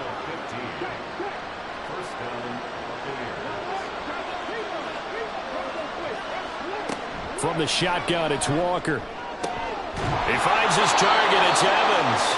And taking it to the 15-yard line before he's brought down. Line of scrimmage, the 15. It's 1st and 10. Now Walker. He'll leave this one for White. Now the Bucs going to use the first of their timeouts as they'll stop the clock with 24 seconds to go in this first half. And he will find his man on the outside. And he will reach the 8-yard line before going out.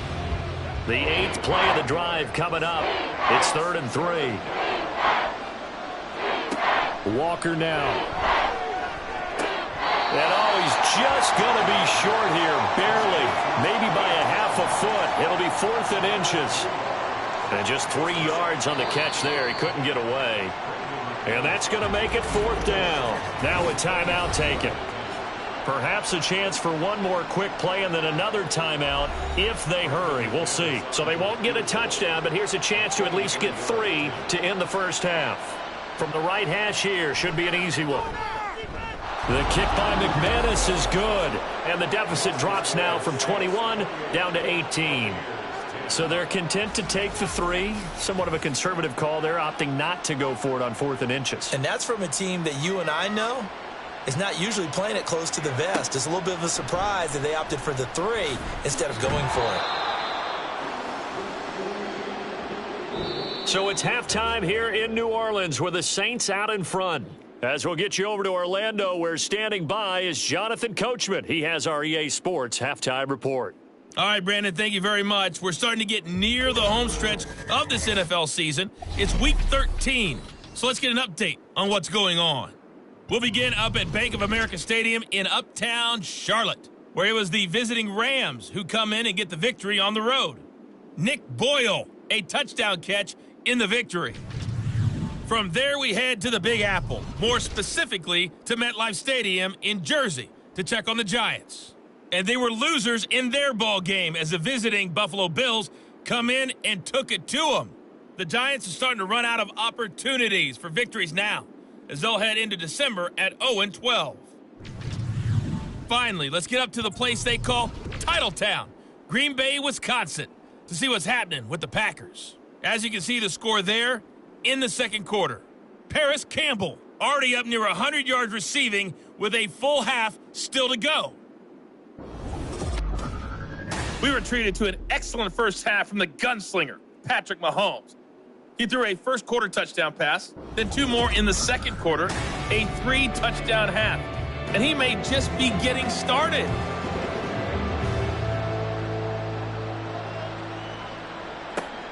This fielded right at the goal line. And good coverage there on special teams as they'll get him down shy of the 20. Out come the Saints now. They'll go on offense first here to begin the third quarter.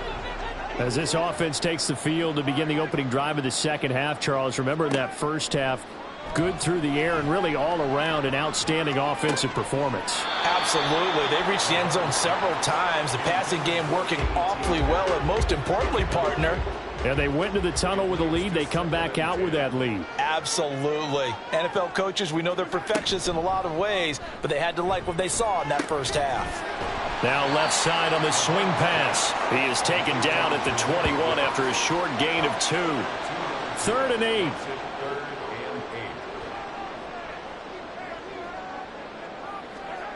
Now here's Mahomes. He lets it go deep for Olave. That's going to be knocked away and incomplete. And Patrick Mahomes, for all of his artistry and arm angles and what he can do in the short passing game, never forget he's got a cannon as well. He unleashes a big one there, but that time it winds up incomplete. On 4th down, the punt team is on as this is sent away. 36 yards on the punt with no return. And it will be 1st and 10 as they take over. Here comes the Buccaneers offense. They get their first reps of the second half. Play action now. Walker. Caught by Allen. Just a gain of a couple there. And it's 2nd down. Out of bounds at the 41-yard line. A gain of 2. Brings up 2nd and 8. Now a give up the middle. This is White. And he'll get this up past the 45 to the 47. It's a gain of 6. Moves him to a manageable 3rd and 2 situation. They'll come to the line needing only 2 yards to gain the first here. They'll try to pick this up on the ground with White. And boy, he is very close to a first down. But from where they're spotting that football, he's going to be a foot or so short. I'd say they've got to find a way to get him going. He's such a big part of their offense. I wonder if they might throw it a little and come back to the run. Anything, because you're right. He's pretty much been completely neutralized. Here comes the Buccaneers punter now as he's on here to punt it away. And the kick's away as he angles this one for the sideline. And this will carry out of bounds. Where are they going to spot it now? At about the 18-yard line, it looks like. And now the Saints get set to trot out there. These guys definitely hoping for a better showing than their last appearance. They couldn't really even move the football much beyond the shadows of their own goalpost, Charles. We'll see if they can get a better, more sustained drive going here. Yeah, and every team that we ever talk to says the exact same thing. When you start a drive from that deep in your own territory, the goal is a minimum of at least 2 first downs, because even if you have to punt then, you change the field position, right? You flip the field a little bit. They didn't get that done. This time they want to string together a nice drive and help themselves out. And he'll be out of bounds right at the 40. He had the touchdown earlier. This one's going to get him a first down. And while we may be looking at the scoreboard, this offense certainly is not, because they're showing no signs of backing down, even with a 3-score lead here in the third quarter. I think they keep taking their shots. They've seen blown leads. A first mistake for him in the ball game as it's intercepted.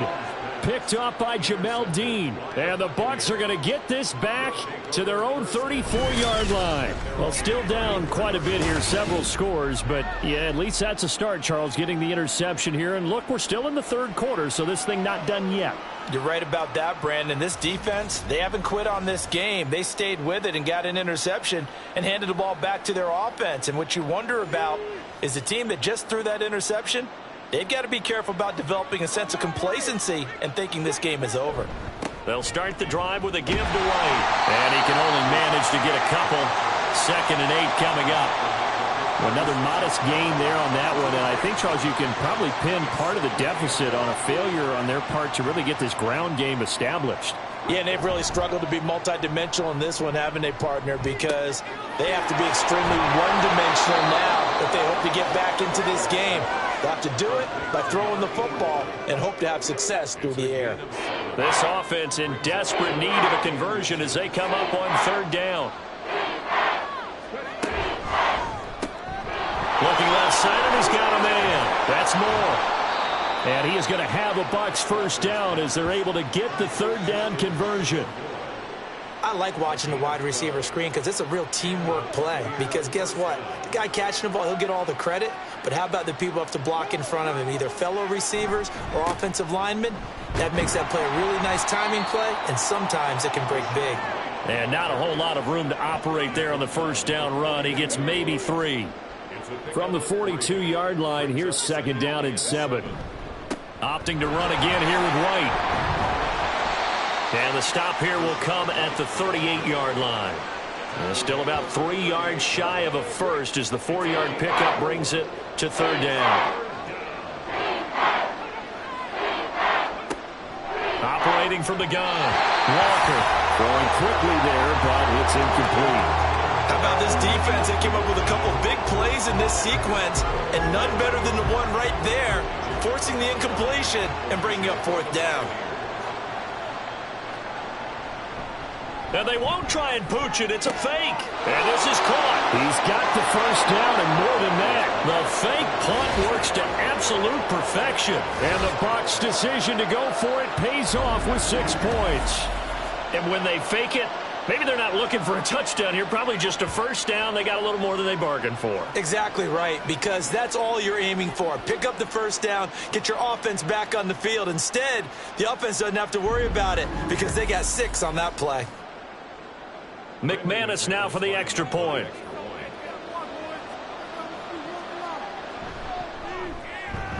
And that one makes this an 11-point deficit now.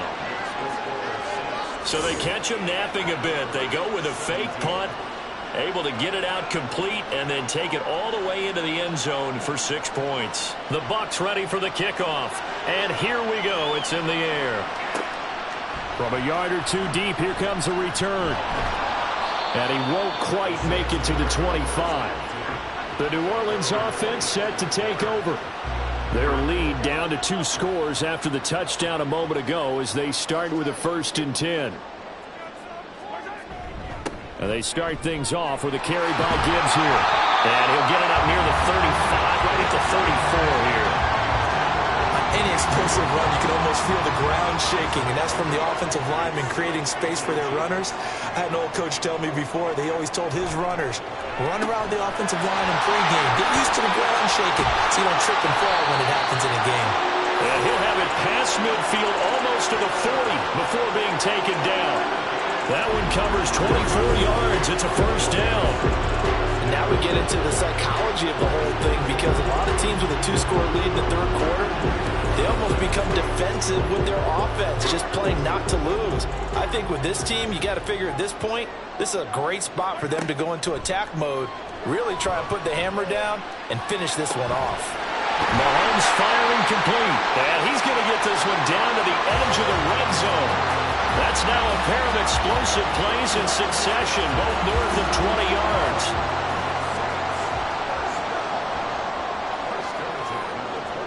Operating from the red zone now, Mahomes. Throw over the middle is taken in by Down. Give him a gain of 5 on the completion, and it'll be second down.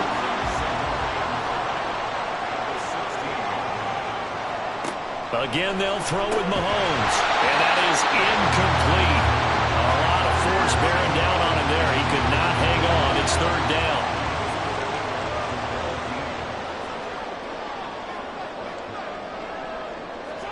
Looking to throw is Mahomes.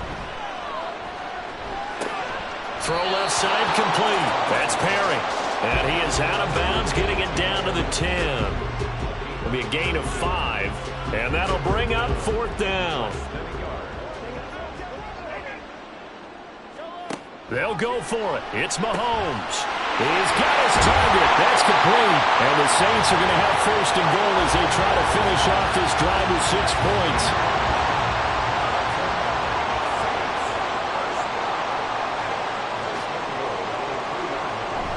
Williams going to be hit and met at the line of scrimmage. They get him down at the 3. No gain on the play that time, and it sets up second and goal.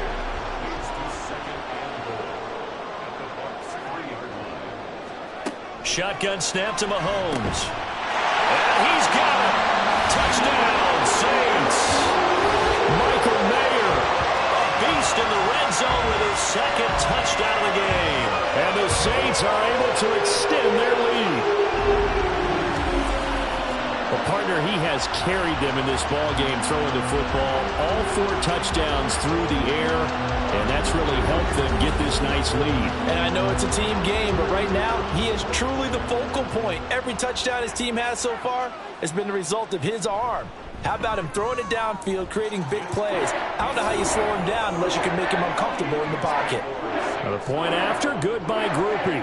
And the lead is up to 18 now. This taken in at the goal line.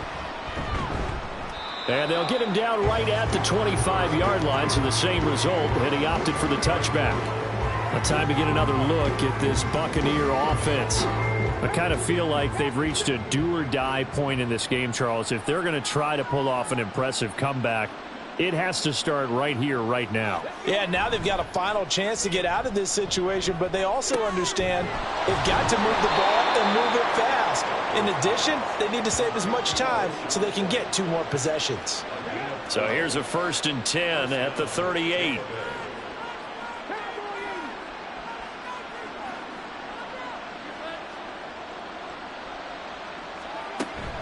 They'll go up the middle with Wright.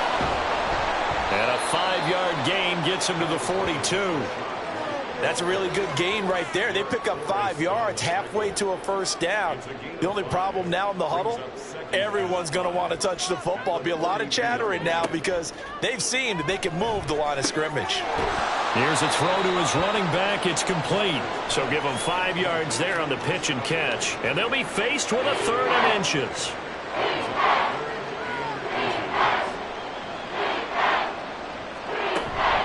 They will run with White out of the shotgun.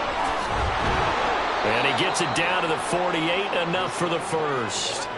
5 yards is the pickup there as that extends this drive.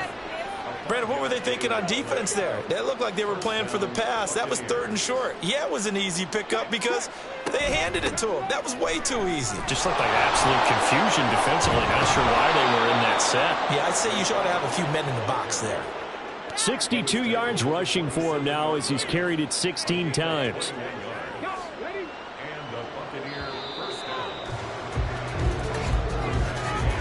And as they come to the line, they will not be able to get off another play as time has run out on this 3rd quarter. You are watching the NFL on EA Sports. Back now here live in New Orleans. It's Buccaneer football, but they've got work to do. They find themselves behind here to start the 4th quarter. Walker's throw complete there to Moore.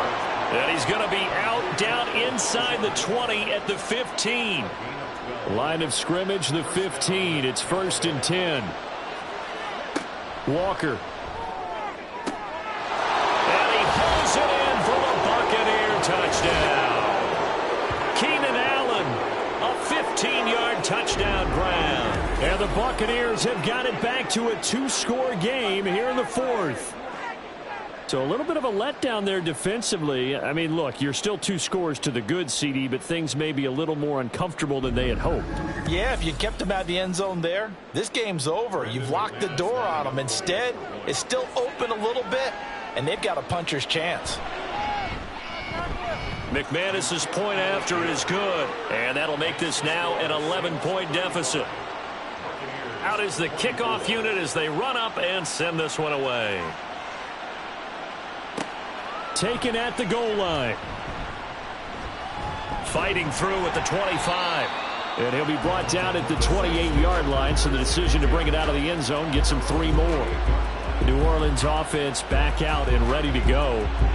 Well, there are 2 scores on the plus side. Still time here in this fourth quarter, but maybe you start thinking about playing keep away? Yeah, I think here's the situation. You're not thinking touchdowns anymore. You're just thinking first downs to keep up with your theme there playing keep away. First downs, they can't touch the ball. Great way to start the drive. 20 big ones and a first down.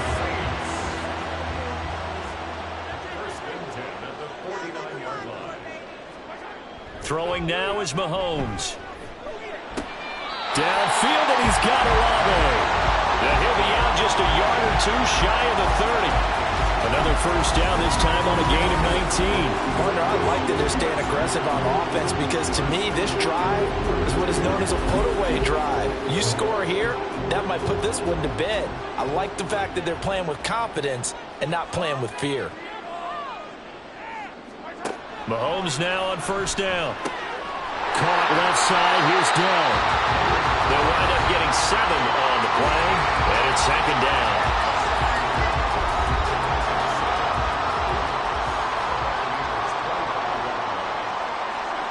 To throw, it's Mahomes. And that'll be incomplete. Took a pretty good shot as he tried to pull that one in. Couldn't hang on, third down.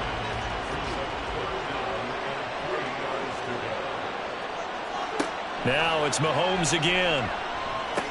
And intercepted. Maybe the turning point they need. Picked off by Jamel Dean. And the Buccaneers are right back in this football game.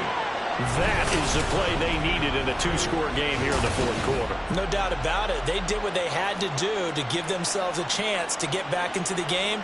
They turned it over to the offense. They are now in charge. Now they need to execute. And Tampa Bay trots out there now. The interception was a great starting point, but now they need points pretty quickly, down 2 scores. Off the play fake, Walker. It got his man, complete. Down to the 10. Touchdown, Tampa Bay. Elijah Moore. 83 yards. And the Buccaneers have made it a 1-score game again here in the fourth. No, we're not cheering. No, we're not rooting, but I am excited about this, and I know you are too. We got a ball game again after that big-time strike. Big-time strike, and you are right. Don't go anywhere yet. This thing's not done. Here we go now as we get set for a big 2-point conversion. They'll try and throw for it. And this is caught. They got it. And that could be an important 2 points. It gets them back within a field goal. I guess the coach looked at the 2-point cheat sheet, said go for it, get it to a 3-point game, and they did it. Yeah, and sometimes you just throw out time of game. You don't worry about that. There's just a feel sometimes in making that call, and he felt good about what he had for a 2-point conversion, and now they're only down 3 and feeling great about themselves. The Bucs ready for the kickoff, and here we go. It's in the air. Perry, the return. Some strong running at the 20. And taken down just past the 20 at about the 21-yard line. Out onto the field comes New Orleans. I'm curious to see, Charles, about the play calling on this drive. Last time out, the interception that led to a touchdown. Here we are. I mean, very close, 1-score game. Man, if I'm a defender, I'm actually chirping to you on the other side of the ball saying, hey, we picked off the last one. What you going to do about it now? So when you do throw the football, high percentage, but throw it with confidence. Because if there's any hesitancy at all, it could end up in enemy's hands again.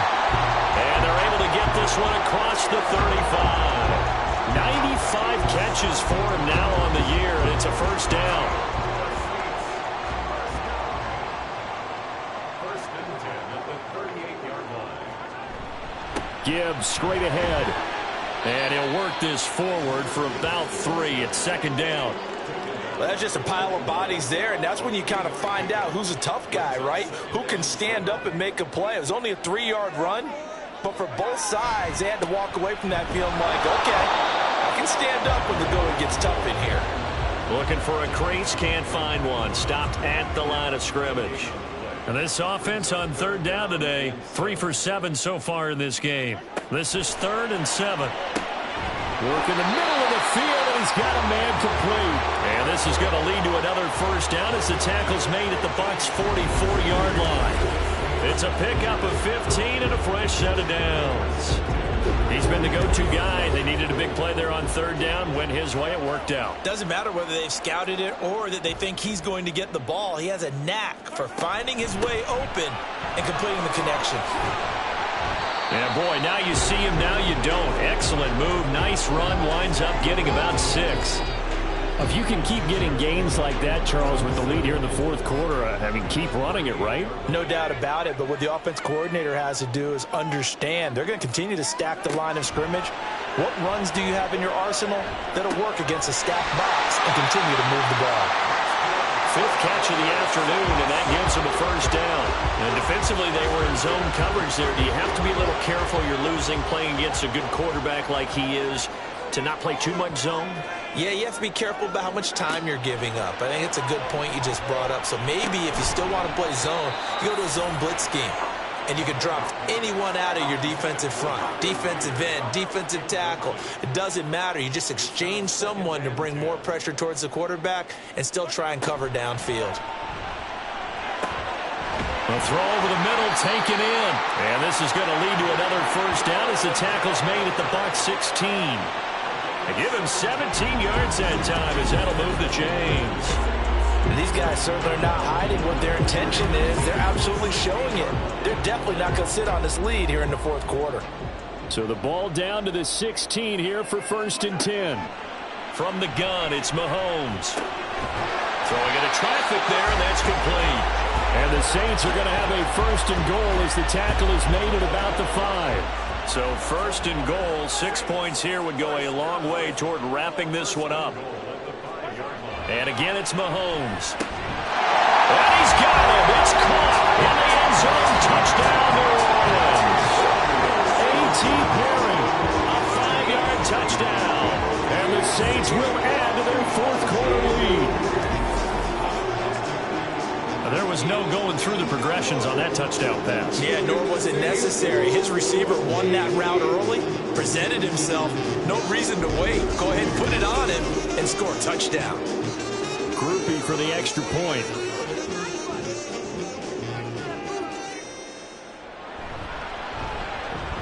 And his guys will take a 10-point lead. So that one a long 11-play drive. And it all culminates in a Saints touchdown. And he'll just take a seat, and the drive will begin at the 25-yard line. Offense heading back out, and with them comes Rachaad White. He's toppled the century mark already, receiving the football, closing in on that on the ground, too. They've really had trouble handling him. I think from what we've seen in this game, his success through the air has started to open things up for him on the ground because now he's loosened up the defense, right? They've got to play just about every snap as if another receiver can get downfield on them, and he's been that receiver. Now they bring him back to the backfield. I think his yardage running the ball will increase as this one goes on. Well, they might need to devote some extra attention to him, something just to stop the momentum he has. Now here's a pass on first down that's knocked away and incomplete. Here's 2nd and 10.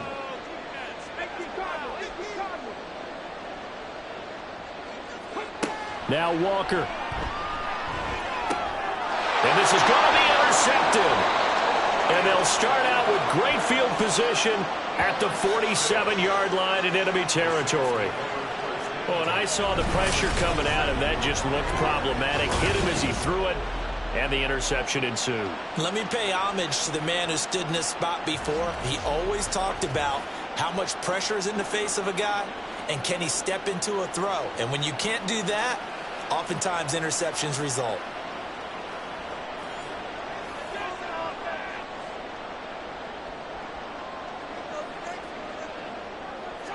Perry on the move to the right. He's going to handle it on the touch pass. And he'll get this down only to about the 46. That's a nice job there defensively, being able to diagnose that little touch pass. They saw it coming, converged on him before he could get much out of it. Mahomes now to throw. There's a short one. Oh, no, he lost the football. And it's picked up by the Buccaneers. And they will set up shop at their own 41-yard line. Well, that takeaway, partner, right there, that's a combination of coaching execution, and absolute belief. Because a lot of guys will look at the scoreboard and go, this thing's pretty well done. But they still thought to themselves, if we can make a play, we give our teammates a chance to win it. And that's exactly what they did. And now before the ball changes hands, they're going to take a look at this just to make sure that they have it right. Now the question, was the knee in fact down before this ball comes loose? And is the video convincing enough to overturn it? A lot of factors here. Remember, you also need clear possession of the football afterwards. This is a tough one to overturn. So that one overturned. They say the knee was down, and that will not be ruled a fumble.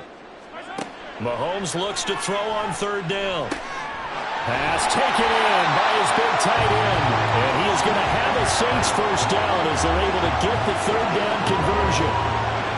Normally on third down and short yardage, you're thinking of throwing to your tight end. It's just going to be a simple chain mover.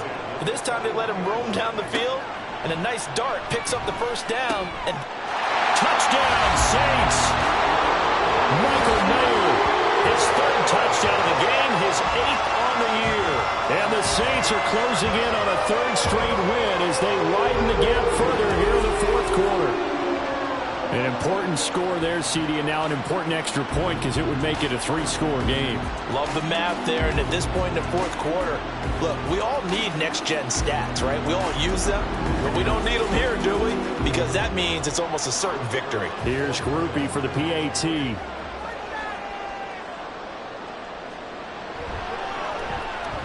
And that'll make this a 3-score game as the lead moves to 17. A drive there of just 4 plays. And it was finished off by a Michael Mayer touchdown grab. And he'll just sit on this one as their drive will start at the 25. So out come the Bucs now. Well, we said it at halftime that they would need a nearly perfect second half to erase that deficit that they were facing, CD. But unfortunately, the second half has pretty much been a carbon copy of the first. Yeah, that early lead was almost insurmountable the way their opponent was playing. And, partner, they do have some good news, though. This one is getting close to being over, and they can try and hit the reset button starting tomorrow. Ball on the 30. They'll come up with a 2nd and 5. From the shotgun, it's Walker. And he'll get it out near the 40 to the 39. And now they're in the hurry-up. On 1st and 10, Walker. Caught by Allen. And he's going to get a solid gain of 9 before being brought down. 2nd and right at a yard. To throw is Walker. And this one incomplete. Too much contact to hold on to that one, and it's 3rd down.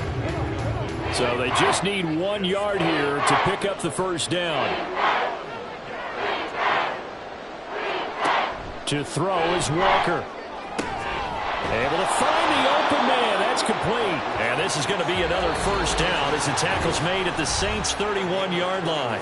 But forget the run on 3rd and 1. They shock the D and rip off a pretty big play. Line of scrimmage, the 31 now on 1st and 10.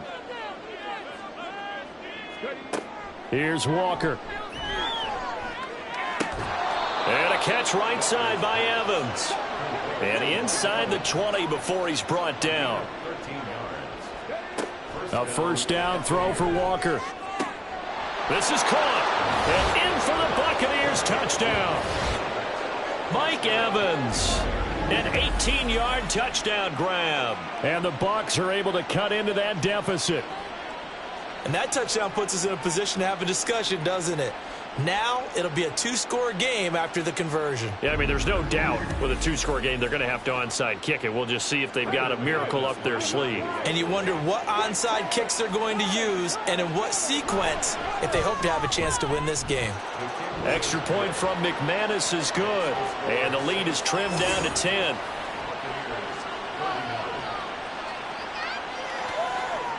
Two scores down, 3 timeouts left. Still a chance if they can somehow get this one back. And the Saints hands team able to rein this one in. They knew they needed a miracle. They had to have that onside kick. They didn't get it. Well, as we knew, even before they put the toe to the leather on that one, Their chances of getting that done, slim and none. And I do believe we saw Slim just leave the door, didn't we? We did indeed. I think we're down to none. Now the Saints, they trot their offense out here. Now they are really in the driver's seat here, enjoying this lead late in the fourth quarter. The defense does have all 3 timeouts, but at this point, doesn't look like it's going to matter much. And they'll wind up getting this to the 37, gain of 9. Now the Bucs going to use the first of their timeouts. Another run on second down, trying to cover up. And he will have a Saints first down. It has been a struggle, but it's looking like that'll be the one to seal a victory for him. They'll go again with Gibbs. And this will be a gain of 5 as he gets it to the 30. The Bucs forced to use their third and final timeout as they'll talk things over prior to this upcoming second down play. And he's going to have to protect the football and take his lumps here at this stage of the game as they stop him behind the line. Brings up 3rd and 7.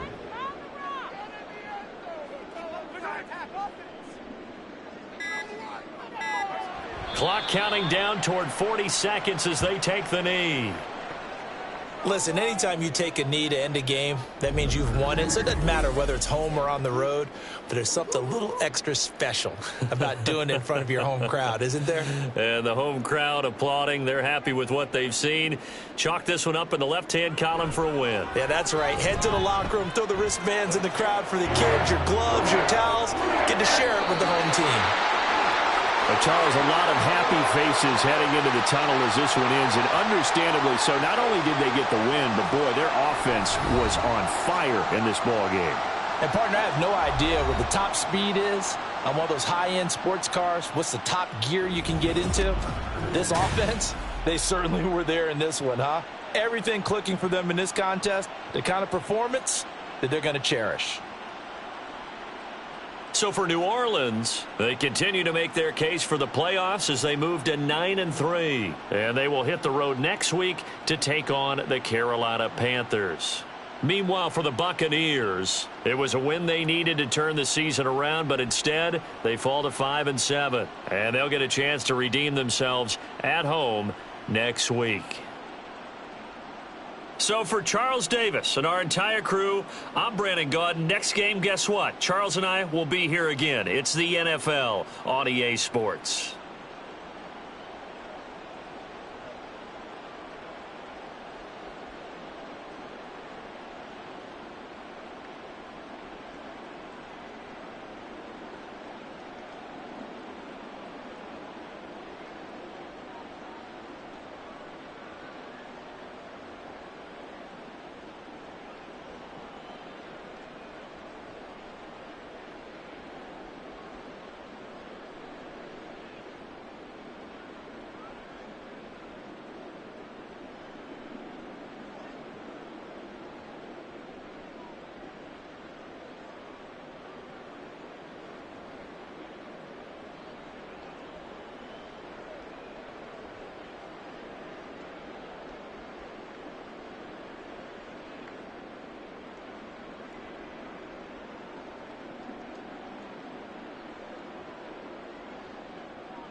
It's Week 13 of the NFL, and the spotlight is on these Chiefs, leader at quarterback. He's gone over 4,000 yards passing now for the year. It's the Chiefs and the Pats under the lights on Sunday night.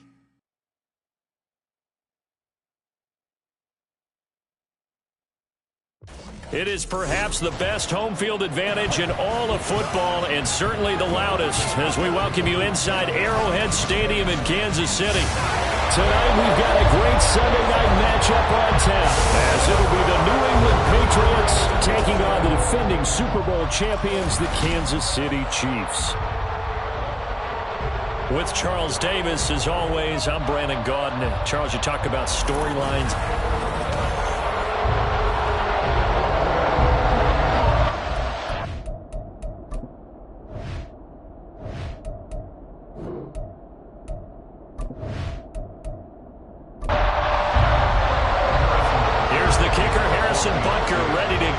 One started, and off we go to wrap up this Sunday of action. Taking it about the 1. And his guys will get the football right at the 20-yard line. So here come the Patriots to take over on offense. They will be led out by the 6-foot lefty from Alabama. It's Tua Tagovailoa. I love just about everything about him. Love his game, love his makeup, love his moxie. One of my favorite words. This guy's a competitor. Gritty, tough, you name it, he's got it. But he did throw an interception in last week's game. That contributed to a loss. And despite the fact he threw 3 touchdown passes, he's going to be out there. His efforts and trying to play better. And he'll get this up to the 30-yard line. So 1st and 10 now from the 30. Now Tua. Open man here is Gentry. And he's going to get this all the way down inside the 35. 36 yards on the play. We expected this defense to be tested by this passing game coming into this one. And there's an example on this first possession of the game.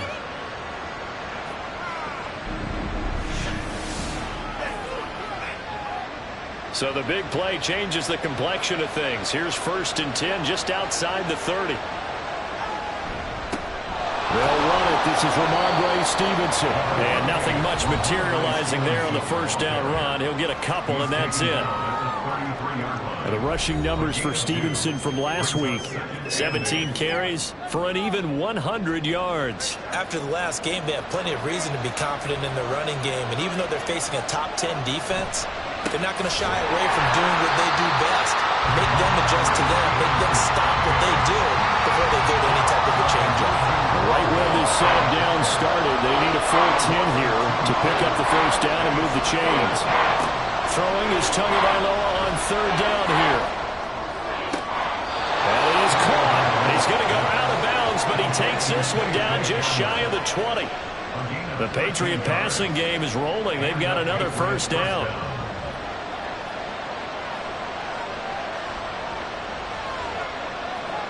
Here's Tagovailoa to throw. That is caught at the 7. And he will be brought down at about the 6-yard line. Another nice gain, 16 yards there, and a first down again. A lot of precision being shown on this opening drive. They've been methodical, they've been crisp, and as a reward, they're going to be set up with an early 1st and goal. A terrific opening drive has them knocking on the door, 1st and goal. Going to the air, Tagovailoa. And it's caught. That's good for a gain of 6, second and goal. And the pocket's been protected pretty good here so far on the opening drive. We always talk about confidence in runners and catchers and quarterbacks. How about the protection detail? They're not allowing anyone near the guy throwing the football. And this is called touchdown, Patriots. Mike Gesicki, his 5th touchdown now on the year. And the Patriots are on the board first here on the road in Kansas City. The losing streak had taken on a life of its own, and I think it infiltrates a team when you're on that much of a slide. But this group has managed to focus, come out early, and put a touchdown on the board. They look like they mean business in this one. They do. Now the key, holding on to that attitude, because, man, that streak has been a struggle for them. Extra point by Patterson, up and good. And that makes the score 7-0. Set now to kick this one away, and off it goes. And he'll elect not to return this one, so they'll bring it out to the 25 on the touchback. So here are the Chiefs now under their veteran head coach, Andy Reid. And a glance at the tall signal caller, standing 6'6". Anytime anyone throws for over 300 yards in a game, you know their name is going to be considered for Offensive Player of the Week. And in the AFC last week, our guy got it. Yeah, he was the guy on top of his game. He'll try to duplicate that here in this one. Here's Pacheco to begin the drive. Oh, that's just not fair, and now room to run. And he gets this one just shy of the 40. They'll mark him down at the 39. First play of the drive going for 14 and also going for a first down. Now they'll throw here out of the gun. And that's complete. It's Chris Godwin. Down to the 10. And all the way in for a Kansas City touchdown. Chris Godwin, 61 yards. And the Chiefs are able to strike back quickly with an opening touchdown of their own. But Charles, here in their opening series, they said they had certain plays scripted for certain players. That looked like a well-designed play to get one of their top targets involved. Yeah, let's face it, Brandon. A player of his talent is a problem for any opponent to defend, and we saw it right there. They tried to deny an open lane to him. He still outplayed the coverage and scored the early touchdown. Good luck trying to figure out how to defend him as this game moves on.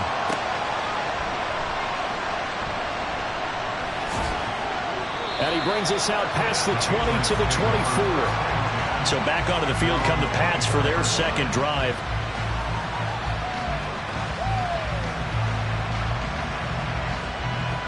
Three tight ends in the ball game here on 1st and 10. Now Tua on the bootleg here. Now a short one to Gesicki. So 5 yards here, 5 on the play. And that's going to bring up second down. Well, Charles, you think about this defense. This week in preparation, you couldn't hide the fact from them that they're facing a team that's lost 7 in a row. You just wonder if they prepared the same way they normally do. Yeah, that's a great question because normally that preparation goes into what you do well on defense. What is the best thing that you do going into a game? But in this case, you might want to take all the tendencies and throw them out the window. I would expect them to throw every trick play in the book right out of the gate in order to try and get something established and get things moving. He's got his target. That's complete. And they get him down, but not before he takes it across the 40-yard line. 14 yards is the pickup there and a New England first down. Someone's sharp in this game. I mean, a touchdown pass on the first drive and comes right back, and he's flinging it around really well here. Really nice throw there to pick up the first down. You kind of just feel laser focus and confidence about him, and I think we saw that this week, didn't we? Talking to him and the coaches, they felt good about his performance coming up. Yeah, I was really impressed with that last practice we saw when they went through 2-minute drill, when they went through all the different situations. Ball hardly hit the ground, and I thought, yeah, he might be locked in for this one. So now 1st and 10 in Chiefs territory at the 45-yard line. Tua going to throw. His throw incomplete. Ramondre Stevenson, the intended receiver. And it's second down. You talk about this Chiefs defense. In that win last week over the Giants, they were very good. And all defensive teams that I know talk under a heavy rush, and down he goes. It's J.O.K. Jeremiah Owusu-Koramoah in there for the sack. 7th play in this drive coming up, but a long way to go on 3rd down. From midfield, here's Tua. He's got his man on the crossing route. And he'll be brought down with a 1st down as the tackle's made at the Chiefs' 27-yard line. Had the offense humming on the first drive. Not much has changed here on drive number 2. No, and I think a lot of times confidence just really kicks in for a team. They may have been confident going into the game, but once you prove it on a drive, it's hard to get out of that mindset, isn't it? And look, let's face it, we can always lock in on the skill position, guys. Those big fellas up front, they're really making this offense go early in the game. He finds Douglas complete. And inside the 20 before he's brought down. Another strong gain on the last 2 plays. They've moved it a combined 33 yards.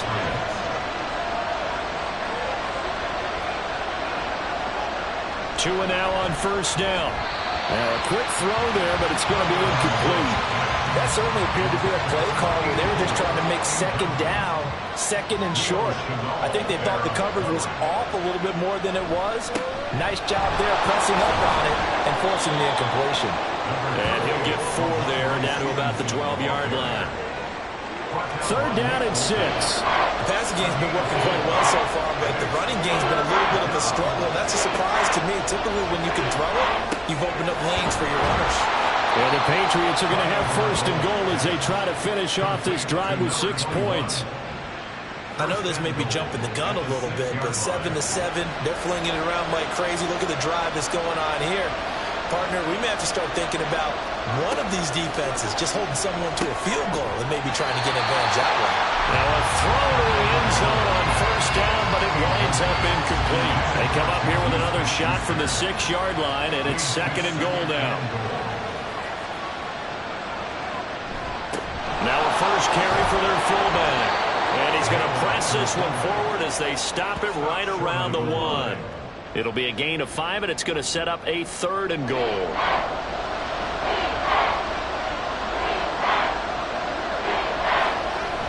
Stevenson. And he'll maybe get back to the line of scrimmage, but no more than that. No gain on the play, and what to do now on 4th and goal. This is a long drive offensively. Wouldn't you hate to end this with just 3 points? Doesn't it feel like during a ball game you have certain narratives going on and there's certain drives that seem to take on just a bit more importance than others? This feels like one of those, doesn't it? To me, 3 points here, a major letdown. This is the time to go and put 6 on the board. Now, meanwhile, they go for it on 4th down, and my goodness, incomplete. They throw for it on 4th and goal at the 1. And the ball is going to be going back to the Chiefs. So the defense has to stay out and get one more stop. They were able to do it, forcing the incompletion. So on their record, that goes down as a successful play. Doesn't matter how they got there, how it happened. They got it done. They're the ones that are jubilant. They'll start the drive here with Pacheco. Oh, he faked it with a juke. Now he's got some room. And he's able to get this across the 10 before being taken down. Trying to find some space to operate, and now they'll have it. A gain of 12, a big 1st down to get away from the end zone. They'll drop to throw. Into the hands of the tight end, Dalton Kincaid. And brought down, but not before reaching the 25. Back-to-back good plays have them on the move on 1st down. Back to throw here. Looking for Godwin, and he's got it complete. The Chiefs at 10-1 now on the year. They've certainly found their groove of late. Winners of 5 in a row. And this team is absolutely playing their best football right now. This is the best that we've seen them play in a long time. And now a fumble. The ball's out. Wow, that ball gets knocked free, but a teammate comes along and scoops it up. It's almost like baseball. Guys at bat, people are on base in scoring position. One guy doesn't get them home. The next guy comes through and picks him up. And avoids the turnover. And he gets this one to midfield before he's brought down. 7-7, our score after 1. With the score tied 7-7. Second quarter from KC. It's the Chiefs in possession of the football as they've got it with a 1st and 10. From the midfield stripe, they'll look to throw. Right back to Chris Godwin. And he's got this down to the 35. This duo locked in, 14 yards there, and a 1st down. That's the 3rd time on this drive that these two connected with each other. They've got a real rapport going. And right now, it's paying off with big chunks of yardage, as shown by that last play.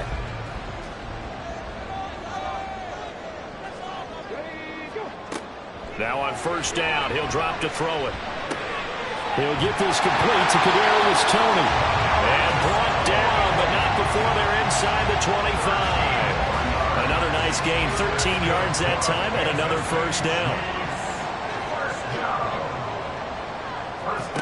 Back to throw again. Over the middle, that's caught by Rice. And he gets it inside the 10 to the 9. Defense. So the penalty declined, and they will keep the yardage on the completion. And you could almost see him compartmentalize there throughout the route. Fought hard at the line of scrimmage, a lot of hand checking throughout the route. Great job staying focused on the football and pulling it in through the contact. The line of scrimmage, the 7 now on 2nd and goal. They'll look to throw. To the end zone, but it's incomplete. As a corner, you have to be able to run with guys step for step downfield in man coverage and make up ground quickly in zone. You have to put yourself in position to make plays, just like that one we saw there. And he takes this into the end zone for a Chiefs touchdown. Taking it in from 7 yards away. And the Chiefs drive the entire length of the field, 99 yards for the score. They were looking to pass the ball there, but they forgot to account for the man with the football. Yeah, I can hear people right now saying, well, why don't you have a spy in your defense, someone who will dance with him and go where he goes? Well, oftentimes if you utilize a spy, you've taken away someone in coverage as well. And oftentimes, the spy, not as athletic as the guy he's trying to keep up with, so he gets defeated anyway. And he turns 3rd and goal into a touchdown. And here comes a return from just beyond the goal line. And the decision to bring it out, not a good one, as he's tackled at the 15. And the Patriots gearing up to go now. They've got some stuff to build on from that last drive because they moved the football, CD, and then they tried to go for it on 4th down, didn't convert, probably left a bitter taste in their mouths. I would say so, and I think that they go out in this series determined for that not to happen again. In fact, they don't even want to get to a 4th down opportunity. They just want to make sure they get it done within the parameters that they've set for themselves. Run their offense, get it into the end zone. Yeah, I think a little bit of determination and a dash of anger. This offensive line has struggled. In fact, when we sat down with the coach, he said it's been in tatters lately. They allowed 6 sacks in their last game. Just gave up another one right there. In tatters, so it sounds a little bit like this right now. Exactly. It's like that paper being ripped. And right now, they've got to find a way to get it back together. Back near his goal line, here's Tua. He's going to loft one deep left side here. And that will be incomplete. Trying to dial up the long one way out there, but it'll be 3rd down. That's some good closing speed there defensively because that looked open for a minute. That's great work with the ball in the air. Never gave up, converged on his man, and broke the play up. And he comes back with one complete. And he'll only get this to the 17, well shy of what he needed. They get 12 yards back, but it still leads to a 4th and long. So on 4th down, here's Bryce Behringer on to punt for the Patriots. And just a single punt for him in the loss last week as he sends this one away. That's pulled in at the 32.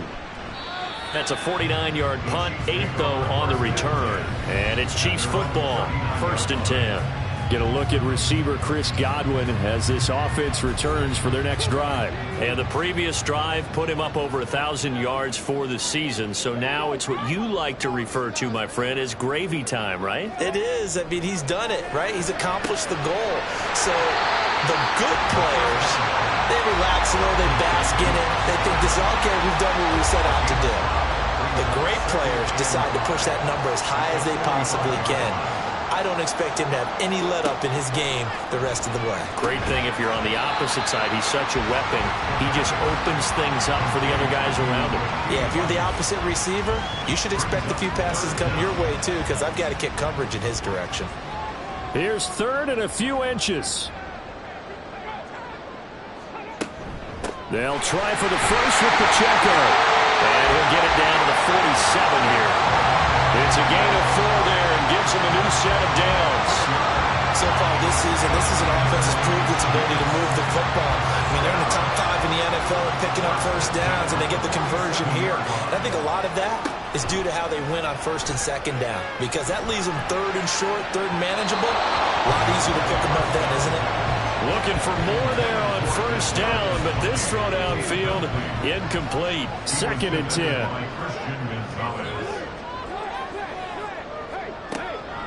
They'll set up to throw. That's caught by Kincaid, working the middle of the field. And he's got another first down as the tackle's going to be made at the Patriots' 31-yard line. There wasn't much of a window there, Charles. Had to deal with a couple of defenders, but able to find his big tight end.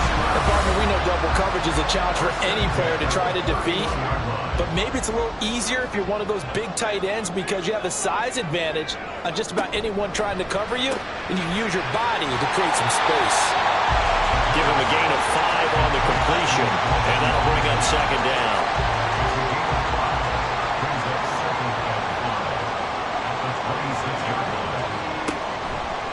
Off the play fake, he'll look to throw. A short throw pulled in by Kincaid. A 5-yard pass on the heels of a 5-yard run. Good enough for the first.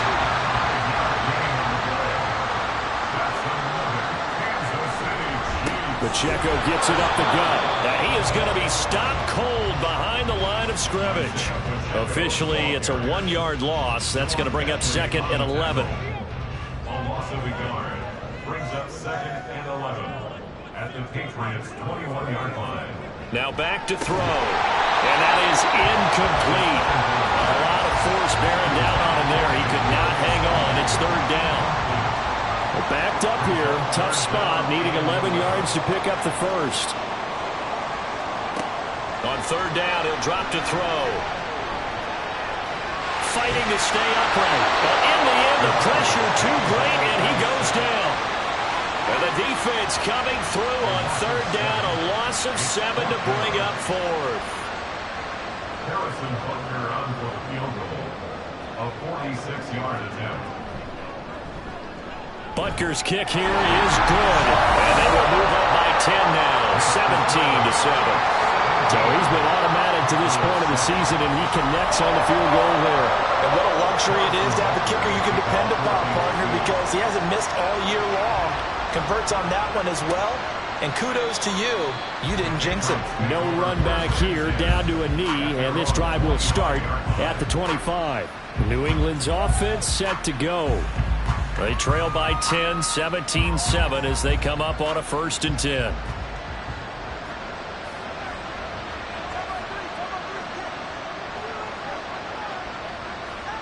Looking to pass. Tua. He finds his man. Complete. It's Douglas. He'll be dropped after a gain of about 6 across the 30 to the 31. They'll come up now second and 4 from the 31.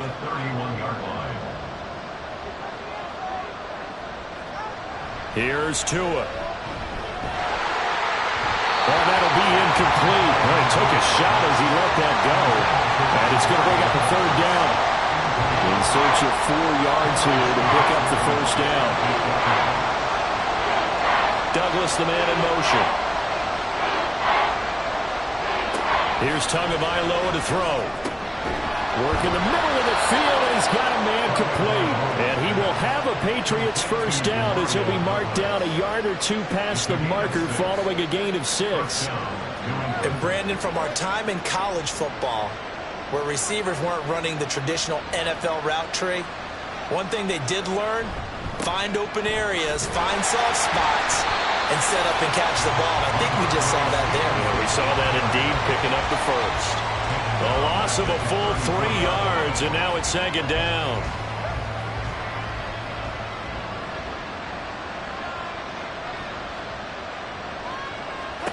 Throwing now is Tagovailoa. And the Chiefs are going to get it. That winds up pushing it back 11 yards on the sack. And that'll bring up third. These sacks now, they're starting to pile up, Charles. And that front seven defensively, they've had their way with this offensive line. And I think at this stage, we have to start thinking about different play calls. We've got to start helping this quarterback out because the entire game he's been under siege. I don't care what the down and distance. They've got to get the ball out of his hands a lot quicker.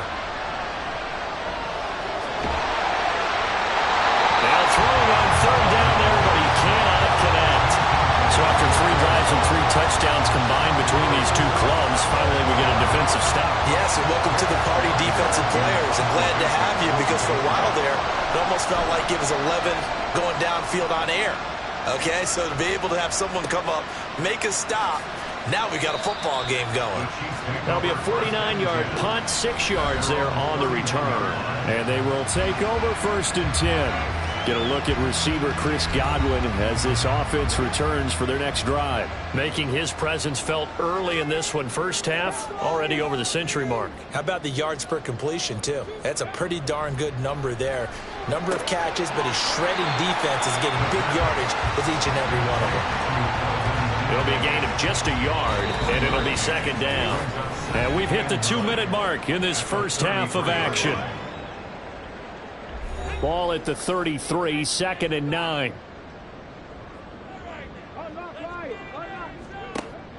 He'll look to throw. I see the surprise in your face there, partner. That is a rare incompletion from him. He's been on point this entire game. He has percentage completion-wise way up. Not that time. And 9 yards to go.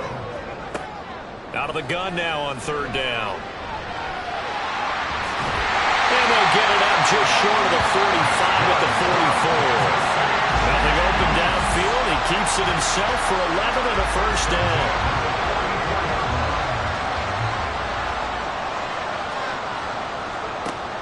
Looking to throw. And his throw's going to be incomplete.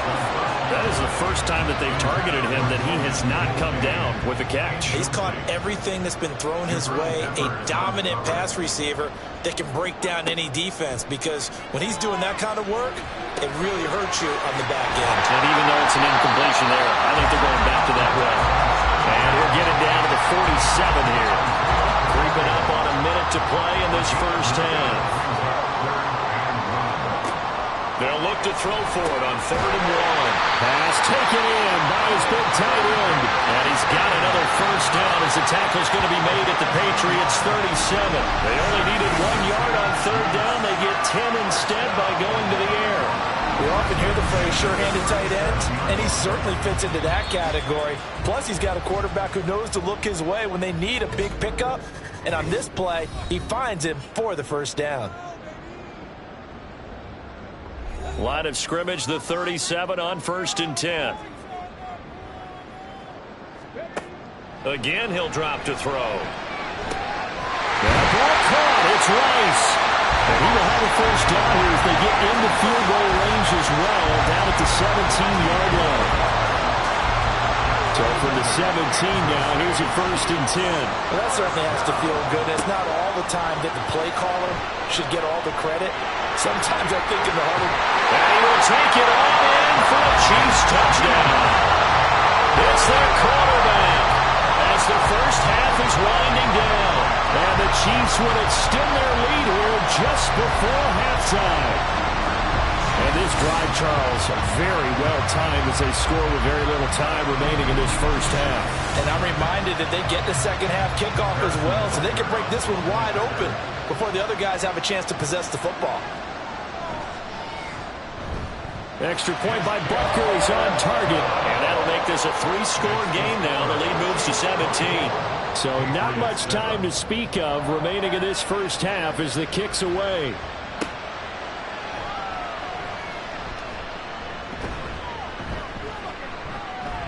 And he'll take it up past the 25 to the 26-yard line. At their own 26-yard line.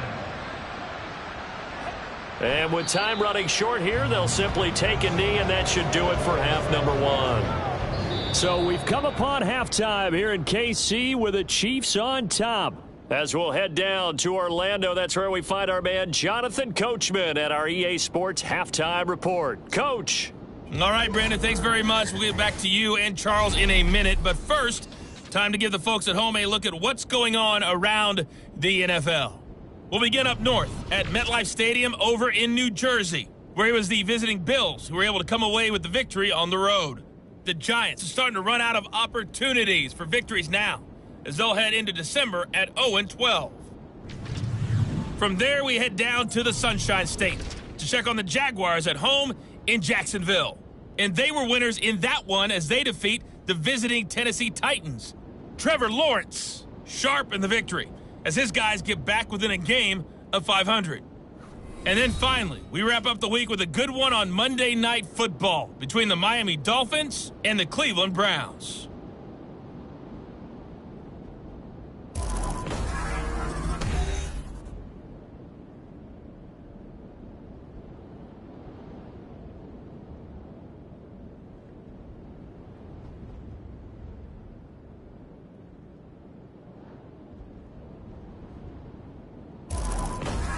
All right, Coach, thank you, and we welcome everyone back for quarter number 3. Ready for the start of the third quarter. The Chiefs have the lead and set to receive the football. From a couple yards deep, he'll bring it out of the end zone. And the decision to come out of the end zone is going to cost him 5 yards as he's taken down right at the 20. The Chiefs ready to go on offense to begin quarter number 3.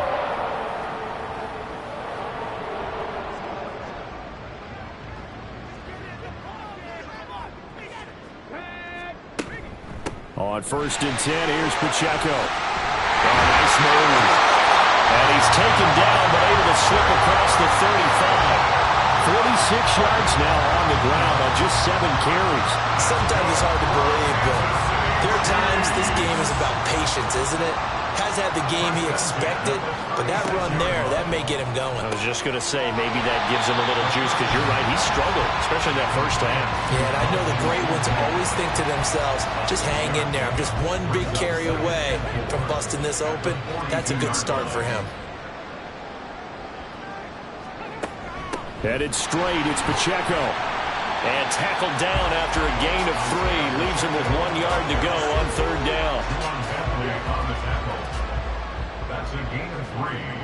It's 3rd and 1. Again, it's Pacheco.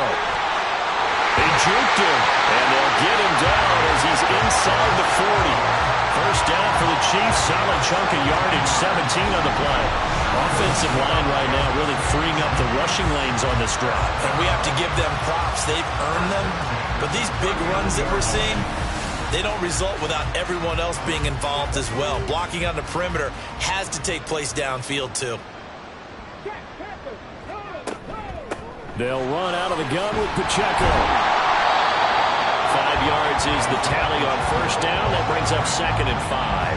That's a really nice, tough run inside, and they gained 5 yards on it. And to be frank about it, most offenses don't expect to get 5 yards on a play call like that. So when they do, they go back to their huddle with a little pep in their steps. They're starting to think that they're starting to dominate the line of scrimmage.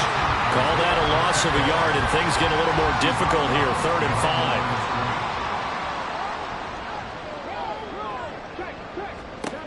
Now a shotgun snap as they'll look to throw. That's complete to his receiver, Godwin. And he will have a Chiefs first down. He needed 5. He got it barely, as it will officially go down as a gain of 5 yards.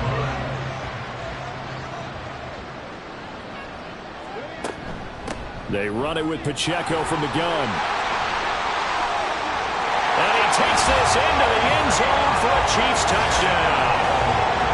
Isaiah Pacheco hitting double digits with his 10th rushing touchdown on the year. And the Chiefs had 6 to their lead. So another touchdown there, and even though we're still just here in the third quarter, kind of hard now to see them giving up this lead. And this is just an offense that's imposing its will right now. You name it, they're able to do it. If you're the play caller, whatever you want to select is there. You want to run it, you want to throw it, pick a play, any play. They're rocking and rolling right now. Extra point by Butker is on target. And the lead is now 24. Now after the touchdown, here's Butker on to kick it away. This fielded right at the goal line. And only able to get this to the 19, so probably should have opted for the touchback. So here are the Patriots now. They get ready for their first possession of half number 2. They'll run with Stevenson to begin the drive. This will be a short gain of 3 before he's brought down at the 22. That ground game contained again there, Charles, and that's really a big reason that they're trailing right now. They give a lot of credit to that defensive front. That's exactly what they worked for all week, to try and take away the run game, make them one-dimensional. In the battle of game plans, theirs has been superior. And he's able to get out to the 32, brought down there. From the 32 now, here's 1st and 10. Now Tua. Short pass caught by the tight end Gentry. And this will leave him a yard short. Nice pickup of 9 yards on 1st down. From the 41, this is 2nd and a yard. At the 41-yard line. Up the middle, here's Stevenson. And he is swallowed up right at the line of scrimmage. No gain on the play, and now they're faced with a 3rd and 1. This offense in desperate need of a conversion as they come up on 3rd down. Off of play action, Tagovailoa. And that is incomplete. And there's another stop. One of the league's best defenses is certainly bringing it again this week. The Patriots send out their punter as he'll come on to kick this one away. Averaging over 50 yards a punt so far as this one's away. And that'll hit at the 5 and go into the end zone for a touchback. Isaiah Pacheco and the offense back out. And you see the last drive, great chunk of yardage, the touchdown on 5 carries. And offensively, everything just looked in sync, didn't it? It did, and the reason that it was in sync is because it's a combination of play calling, game plan, offensive line marrying up with all their blocks. But don't forget the receivers out on the perimeter. Any type of a long run, the receivers have had a hand in that because they've occupied people downfield. And, of course, give the big credit to the man with the football. Great vision, good movement, gets to the end zone. 2nd and 4. That's to the right sideline, and it falls incomplete. They don't get the hook up there, but you really have to marvel at how precise he's been throwing the football these last couple weeks. Oh, that's the perfect word for it, precise, because if you're at 70% or better 2 weeks in a row, you have a job as long as you want one in this league, won't you? I mean, let's face it, it's not just West Coast offense either. He's putting the ball downfield as well. Here's the Chiefs punter now. And the way this offense has moved the ball, he hasn't been needed till here in the 3rd. Fielded at about the 28. They'll net only 35 here following a 43-yard boot, 8-yard return. And the Patriots take over. New England trying to get a place on offense. The defense got the better of them last series, forcing a punt. See if they make a few changes in the game plan here and try to get points out of this drive. 1st and 10. A throw left side to start the drive is complete. Call it a gain of a yard, and that'll make it 2nd down. As a defense, you're more balanced when you're in zone coverage because you're able to keep your eyes on the quarterback and see the play develop in front of you. You're able to keep the quick pass in front of them and stop it right at the line of scrimmage. And they're able to swarm him behind the line, and his rough night continues. It's a loss of a yard, so it's back to 3rd and 10. I think it's pretty evident. We can say what a difference a week makes. Last week, he ran pretty much wild, didn't he? Did pretty much what he wanted to do.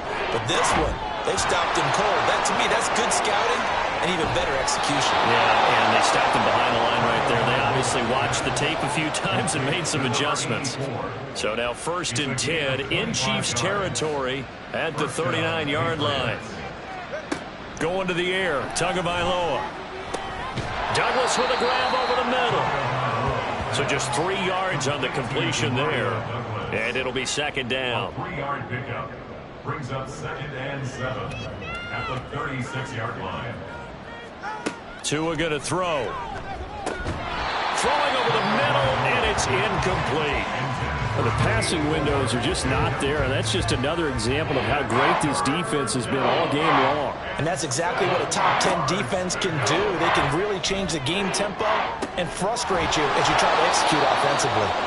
And he'll be brought down with a first down as the tackle's made at the Chiefs' 16. It's a gain of 20. First down, New England.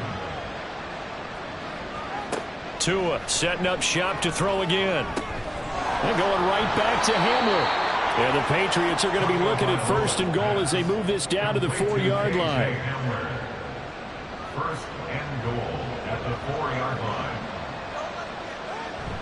On play action, here's Tua. Toward the pylon, but it's incomplete.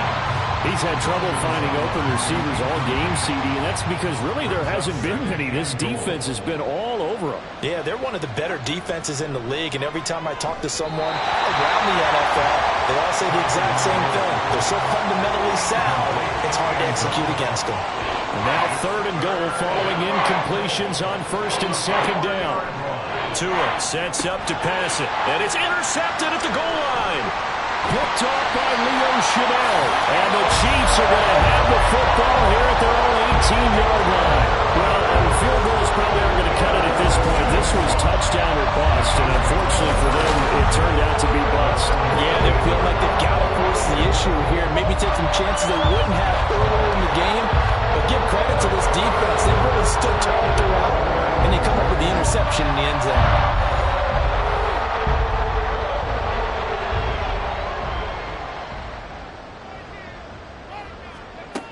They'll try and start this drive in the air.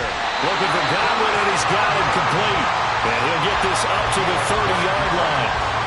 So first and 10 now from the 30. First down. First and 10 at the 30. He'll drop to throw. And this will be incomplete. Physical play on the football there, and it's second down. It's now second and 10 at the 30-yard line. They'll look to throw. Got his man complete over the middle. That's Rice. And down he goes, but he takes it up to the 40. That's good for our Kansas City Chiefs. First and 10 at the 40-yard line. On the handoff, it's Pacheco. And they'll get to him after a gain of 7 to the 47. Well, no matter how they phrase it, staying on schedule, staying ahead of the sticks, whatever you want to call it, 7 yards on first down, that fits the bill. Second and 3. Rifles one, and that's going to be intercepted. Picked up by the Michigan man, Jabril Peppers. And he takes this one back into the end zone. And the Patriot defense has a touchdown. Well, CD, I think they were in nickel that time, which we see so often in today's NFL, and there it helped them net their first pick 6 of the contest. Nice eyes, good observation there, partner. You nailed it. This is a defense that likes to mix up and disguise coverages, but it did end up being one of their main packages, the nickel, that fooled them that time. And they made the most of the miscue with a nice return. He's got it at the 2.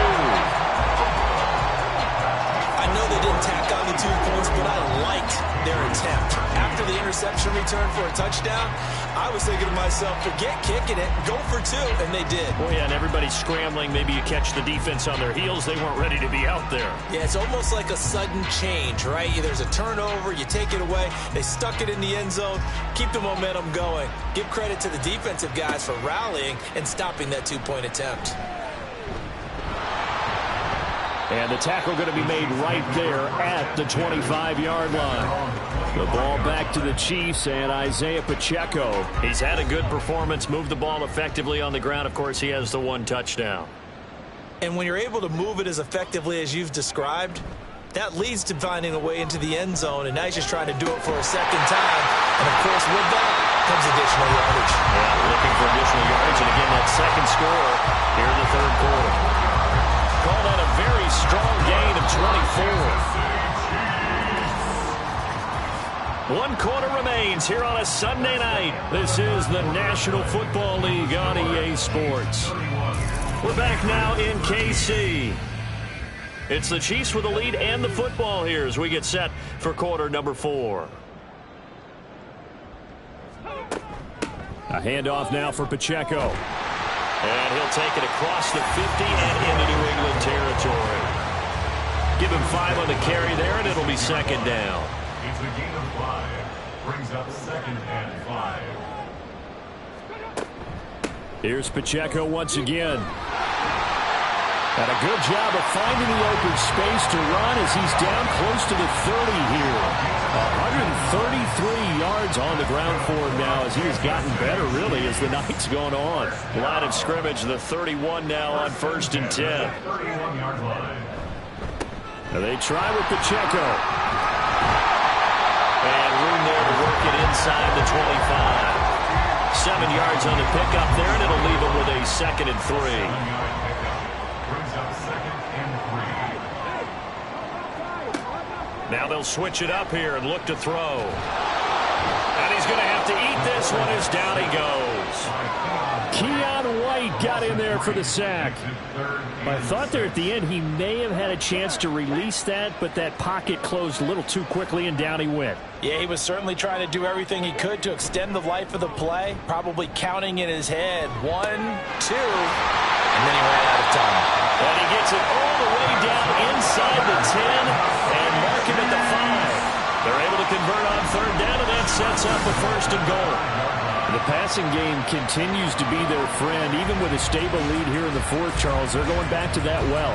Yeah, with their overall philosophy, you know that they trust their quarterback. He's been able to throw it well. They continue to throw these safe passes. Who can blame them? Out of the gun, they'll look to throw. They'll check this one down to Pacheco.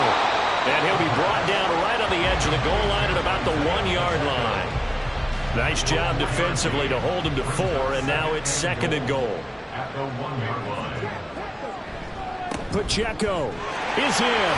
Touchdown, Chiefs. Everybody in the stadium knew what they were going to do right there, CD. 3 tight ends on the field, all that extra bulk, and they run it in. And you saw where that one went, right? You run it over your best blocker. I can just see the head coach right now. I want to run this one over the big boy. And they got it done.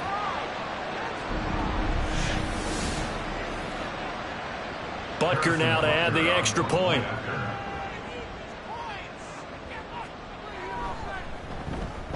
And he's been a busy man, 5 for 5 now as he knocks another one through to extend the lead.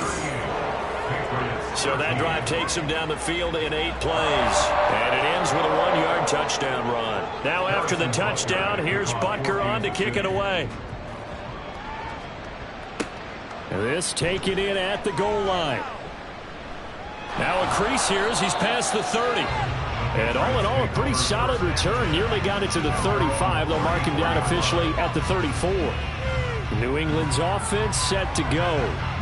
It's now appearing that this losing streak is going to continue. You know, the coaching staff was confident that this was going to be the game to stem the tide, but that just has not been the case.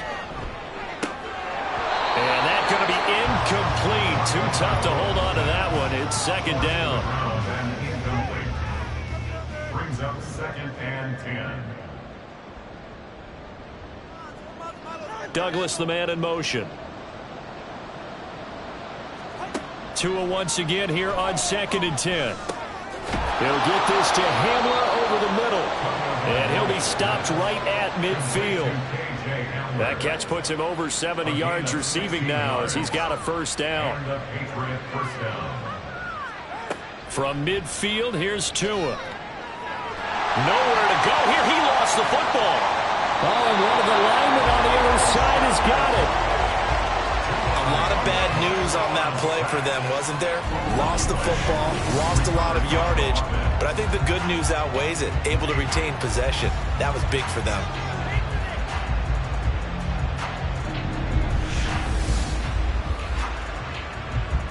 Pass protection has been a problem all night long as they come up facing 2nd and a bundle.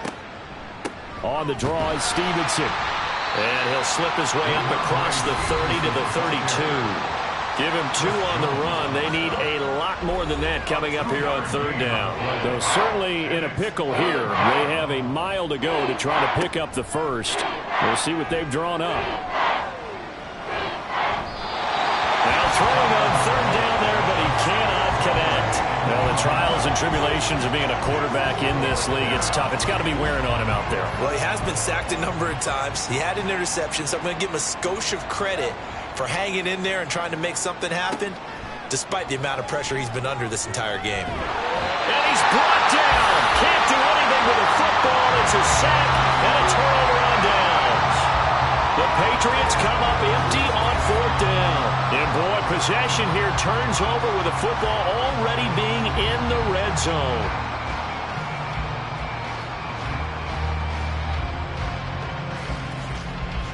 KC's offense ready to take over.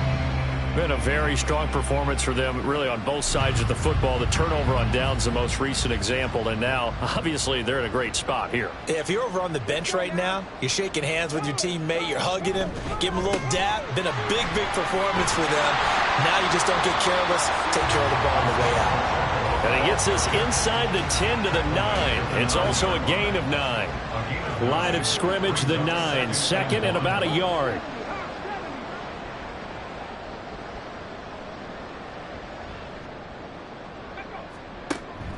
Now back to throw. And his throw is incomplete.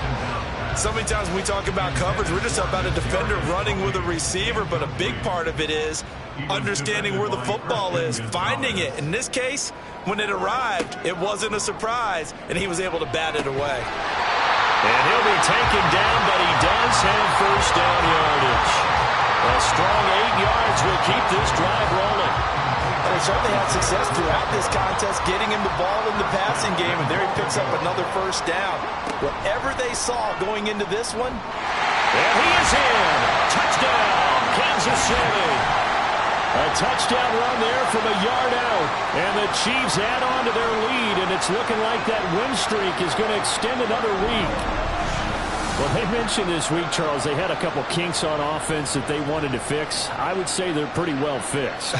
There's no doubt about that. I mean, just about everything they've run has been successful in this one. And if I'm the defensive coordinator, I'm done with this, right? I have no answers for anything. In fact, I'd probably send a note to the clock operator. Let it run. Extra point by Butker is on target. And this one was over a while ago as they just add on to that big lead. And he won't return this one. He'll go down to a knee, and they'll start at the 25. So the Patriots coming out now. We certainly had a sense coming in here that these guys were in for a tough one on the road. That has been how this ball game has played out. They trail big as we continue on now here in this 4th quarter. And he'll be upended at the 28-yard line. Just a 3-yard gain there. Here's 2nd and 7 now from the 28. Throwing now is Tagovailoa. Short pass caught by the tight end Gentry. And give him 6 yards here as he's stopped near the 35 at the 34. 3rd down and 1. Looking to pass. Tua. And he is caught. And they'll get it up just short of the 45 at the 44. They only needed 1 yard on 3rd down. They get 10 instead by going to the air. Setting to throw on 1st down is Tua. And that is incomplete. Now the coverage a little too good there, and it's 2nd down. It leads to 2nd and 10. Here's Tagovailoa to throw. He finds Douglas complete. And he'll be brought down with a 1st down as the tackle's made at the Chiefs' 42. A gain of 15. 1st down, New England. Again, they will throw it with Tagovailoa. Over the middle, complete. It's Stevenson. And the result here, a pickup of 8. Leaves him with 2 to go on 2nd down. Now a 2nd and 2. Gain of 8. Brings up 2nd and 2 at the 34-yard line. Tagovailoa working out of the gun. He finds his man complete. It's Douglas. And he'll be brought down with a first down as the tackle's made at the Chiefs' 21. 13 yards. And a Patriot first down. Now Tua. Wide open receiver complete. And they corral him just a couple yards shy of the end zone. Number 84. First and goal. Just 2 minutes remaining here in the fourth quarter of what has been a one-sided affair. So the Patriots with the football as we get you reset. They've got it first and goal as they look to punch in a late score. Here's Tua. Oh, he was hit as he threw it there, and that one winds up incomplete. We've seen this quite a few times in this game. Offensive line unable to keep leverage, unable to keep people away, facing a lot of pressure. Fortunate just to get rid of it. One of the reasons they're down is that inability, though, to stop. And that is caught. Well, they're going to see this one to the end. They get a score, but pretty much an exercise in futility right now. Still down big. You got to figure down by the goal line. This is where a tight end earns his money, in the high traffic area. And he's able to work free in the middle of the end zone and grabs that one for a touchdown. Patterson now for the extra point.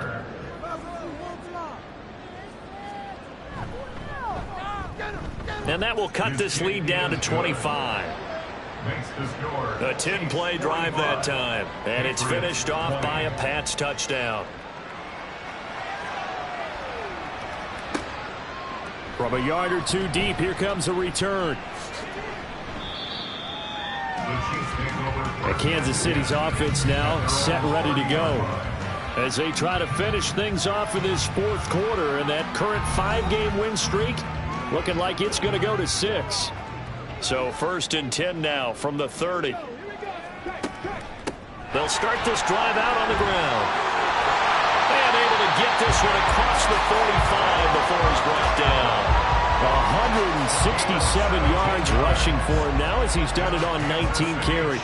No doubt those are the types of carries they're looking for here, Charles. The lead in the fourth quarter. This is when coaches that have a reliable running game, they breathe a little easier on the sideline. Yeah, they love the idea that they can take the air out of the football at this point of the game. That means they're really counting on that offensive line, counting on the runners, taking care of the football. Because you're going to tell your quarterback, hey, no time to be a hero. We're not going to throw it here. Just eat up that clock. And if you have the ball, they can't score.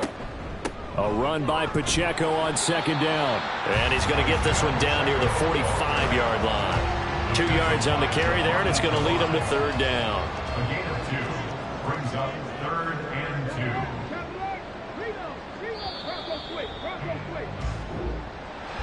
Well, partner, under the lights in primetime, this offense, they gave the nation quite a show, putting up that many points to come away with what will certainly be a memorable win for them.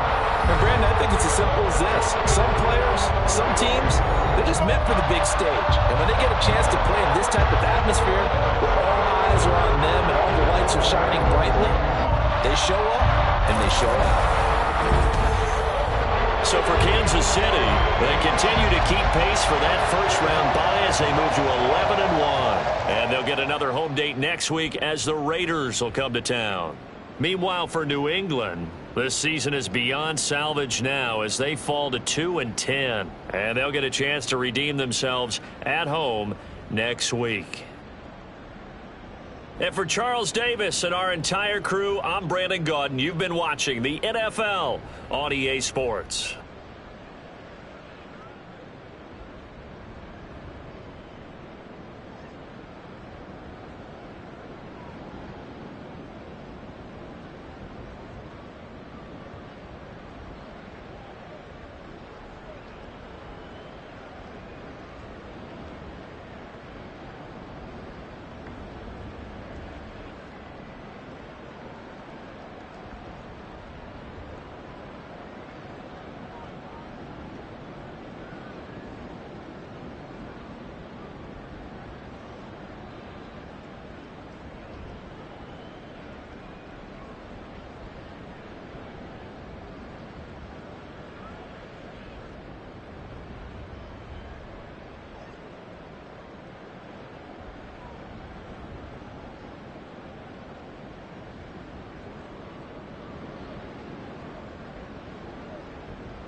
It's Week 13 of the National Football League.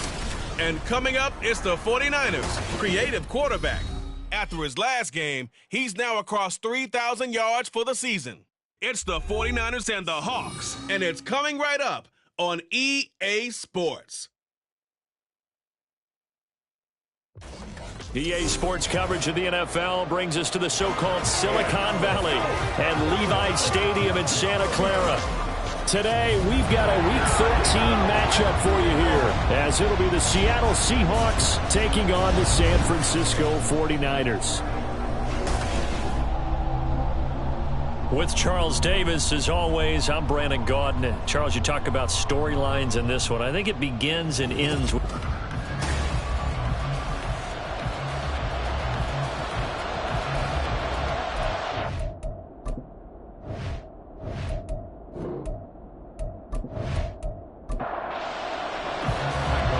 Charles and I have been looking forward to this one all week, and we are underway from Santa Clara. This will go as a touchback, and they will begin things at the 25. So here's the first drive now for the 49ers. And a look at a guy, definitely got a little razzle-dazzle to him. Can do it with his arm or his legs. Their mobile QB. And he's had a great season so far throwing the football. Very likely could go over 4,000 yards with a good performance here. And even in an age of passing first, that is no small accomplishment. A nice looking play to start the drive. Down the middle and complete. 14 yards there on the first play from scrimmage. I don't care who you put on him, he's going to be a handful in one-on-one throws. Yeah, right now, you're right. They're in man-to-man. Maybe needs some safety help. I would say that'd be a good idea. Double team him somehow. I'm going to have to make someone else beat me rather than let him shred my defense. And they got it well across midfield down to the 40 before it's all said and done. Back-to-back receptions for him, and it's another first down. Well, he's one of the top receivers in the game, Charles, so no surprise here on the opening drive. They want to get him involved, and he has catches on back-to-back plays. And, Brandon, I look at it from the defense's perspective. You know he's one of the top receivers in the game. You've got to find ways to slow him down, because if he gets into high gear, he's going to shred you all game long. Now a 2nd and 10. At the Seahawks 40-yard line. Looking to throw. The first catch of the game for George Kittle. And that'll wind up moving the chains again as the tackle's going to be made at the Seahawks' 25-yard line. And that throw there going to put him over 4,000 yards passing now for the season, maybe strengthening his MVP consideration. And you figure with still a handful of games left to play, 5,000 yards is not totally out of the realm of possibility. The way he is playing, I think he's going to get there. Now a throw to the end zone on first down, but it winds up incomplete. The CD, this offense at 11-0 now on the year. A few weeks ago, I remember asking you what kind of percentage chance that you thought they had at staying unbeaten the entire season. I think you said 25%. I'd imagine that number probably grown since then. I would agree with you, and I'm going to actually bump it up to closer to 50%, only because they still have some tough games to come. And keeping that focus throughout the entire season, that's been a really difficult thing to pull off. But so far, they've done it, and they've done it well. And they'll get this down to the 10. They're able to convert on third down, and that sets up a 1st and goal. That's a big conversion there on third down, and this has been a great opening drive. You know, at this point, they'd hate to settle for 3, but they've created a fresh set of downs and a 1st and goal. Again, he'll drop to throw. Looking end zone, but it's incomplete. How about the challenge we're seeing here in this game early? Man coverage against some fleet receivers. That time, the defense won. They'll look to throw again. And he's got it. They'll wind up getting 7 on the completion, but they'll still be faced now with a 3rd and goal situation. It's now 3rd and goal. Walker. No gain on the play that time, so a big stop, and it's going to leave him with a 4th and goal. So a decision to be made. Is this something, opening drive maybe they discussed before the game? They had to, and that's the responsible way of getting ready for a game. You go through situations with your staff. You go through scenarios, and you read your team. If we're in this spot and we're moving the ball well, is this a time to go for it, or is it a time to be a little bit cautious? I think in this case, he feels good about his team. He should go for it. So a long drive gets him down inside the 5, but ultimately they settle for just the field goal. And I have to think that if maybe they were a yard closer, that would have made their decision tougher, and I think they likely would have gone for it. But in this situation, they just decided to take the 3, and I think it was a smart move. And only able to get this to the 19, so probably should have opted for the touchback. So out come the Seahawks now for their first possession. And they are led out there by their mobile quarterback. Okay, I thought there was something to build on in last week's game by his performance. I thought he played fairly well overall. The numbers won't knock your socks off. 2 touchdown passes and an interception. The bottom line, though, they lost. Yeah. How does he eliminate that 1 interception, continue to take care of the ball, and maybe increase the number of times he puts the ball in the end zone to the receiver? The numbers for McCaffrey last week. 13 carries, 58 yards. It's a pretty mediocre week for him on the ground. Certainly a boon to his offense if he can get a little more output on his touches this week. He should get some more early carries as his team tries to get him into a rhythm. Off the play fake, he'll look to throw. And the Niners get there and bring him down. Chase Young in there to drop him for his 11th sack of the year. And this is what you've got to do against a quarterback like him. You've got to keep him in the pocket and not let him get to the perimeter, because once he gets outside, that's where he can really hurt you. How to approach this. 3rd down and 16 yards to go. Back to throw. He's got his target. That's complete. And he'll have this past the 30 prior to going out of bounds. That was no 3rd and 2. That was 3rd and 16, but they get the conversion anyway. Line of scrimmage, the 31 now on 1st and 10. They run with McCaffrey off the option. And he'll maneuver his way forward for about 4. 2nd and 6. You look at this Niner defense. And they find themselves just outside the top 10 in the league against the pass, currently bringing up the number 11 spot. I think if you talk to their head coach, you'll get a nice answer about how much he likes his team and what they're doing. But at the end of it, he would admit there's definitely room to improve. Couple of first downs to kick off the drive. Here's 1st and 10 up at the 46. McCaffrey on the counter. Knifes his way forward here, but just 3 yards on the play. 2nd down. This defense for the Niners, they were excellent a week ago in the victory over Arizona. And while you can't actually see confidence rising in a unit, you feel like you can. The ball's out. McCaffrey lost it. A call on luck or skill, whatever the case is. They're feeling good about just keeping the football there. Yeah, the biggest thing they're calling it now, our ball. They don't care if it was luck or skill.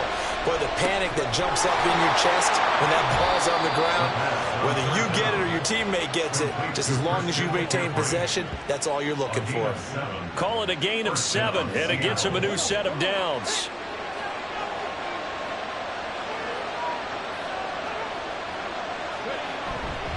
They go play action here on 1st down. As it complete to Jackson Smith and Jigba. So the completion good for 6 yards, and that will bring up 2nd down. A 6-yard pickup brings up 2nd and 4 at the Niners 33. Back to throw here. Underneath, caught by Anderson, the tight end.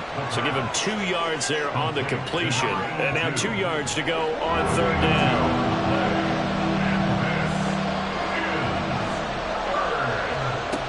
Back to throw again. Smith and Jigba with the ground. And he'll be out of bounds as he gets this down about the 21 or 22. 70th catch for him on the year, and like so many others, this goes for a 1st down. Solid opening drive so far, Charles. They've moved this football into field goal range, but you know that they want to cap this off with 6 and not 3. Absolutely. As one of the better coaches in the league always tells me, On offense, I want their body blows all game long and finish it with uppercuts. Well, here are the body blows right now. He's hoping in one uppercut will take care of the end of this drive. Throwing on first down, but this one winds up to be incomplete. From the 21, it's 2nd and 10.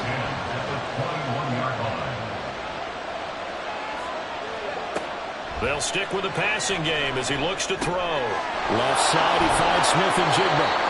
And this will be a gain of 6 when it's all said and done. Down to the 15 from the 21. This now a 3rd and 4. Now they'll throw here out of the gun. Work in the middle of the field, and he's got a man complete. And he'll be taken down, but he does have first down yardage. Just 4 yards on the pickup, but that's good enough to extend the drive.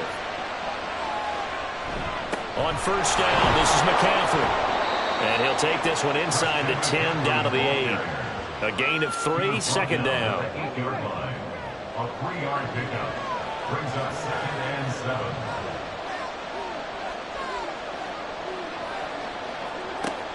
They'll drop to throw. And that throw behind his man, he missed him, incomplete. It's been a good opening drive offensively thus far, but you know they don't want to waste it and settle for a field goal attempt after that incompletion. So this is a big play coming up here on 3rd down.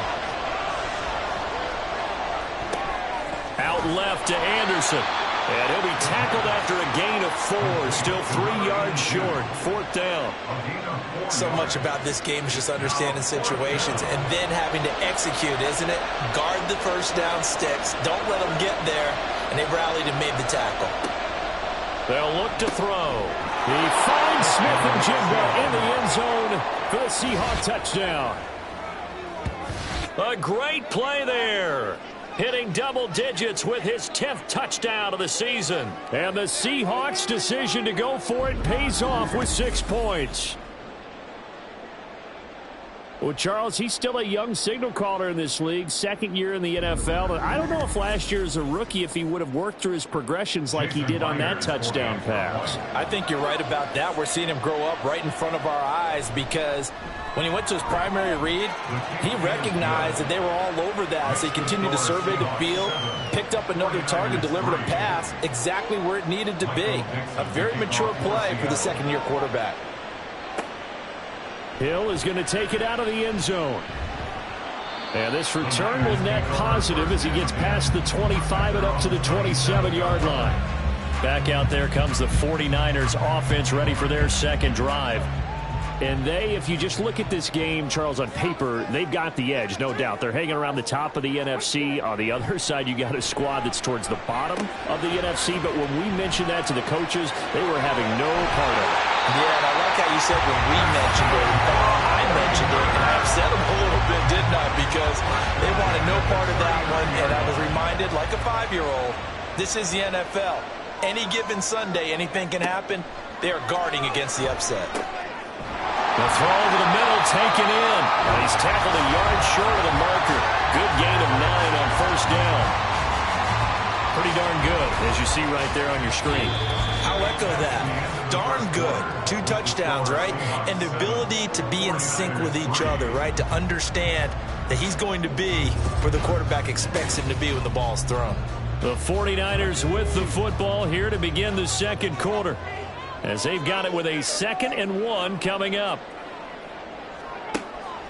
Out of the gun, they'll look to throw. Got a man, that's Ayuk. And they'll wind up getting this one all the way down inside the 20. The catch and run going to wind up netting him 33 yards. And the offense is saying to itself right now, only they were all this easy because he was wide open. And once he made the catch, plenty of room to work his way downfield. That was a breakdown on the defensive side of the ball, one that they want to fix immediately.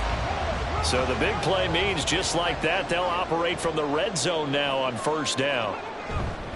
Up the middle they run. It's Walker. And brought down, but not before they get it inside the 10 to the 7. This game not quite as good as the last, but still over 40 yards between the two. First and goal at the 7-yard line. He'll drop to throw. This is caught. That's good for a gain of 6. 2nd and goal.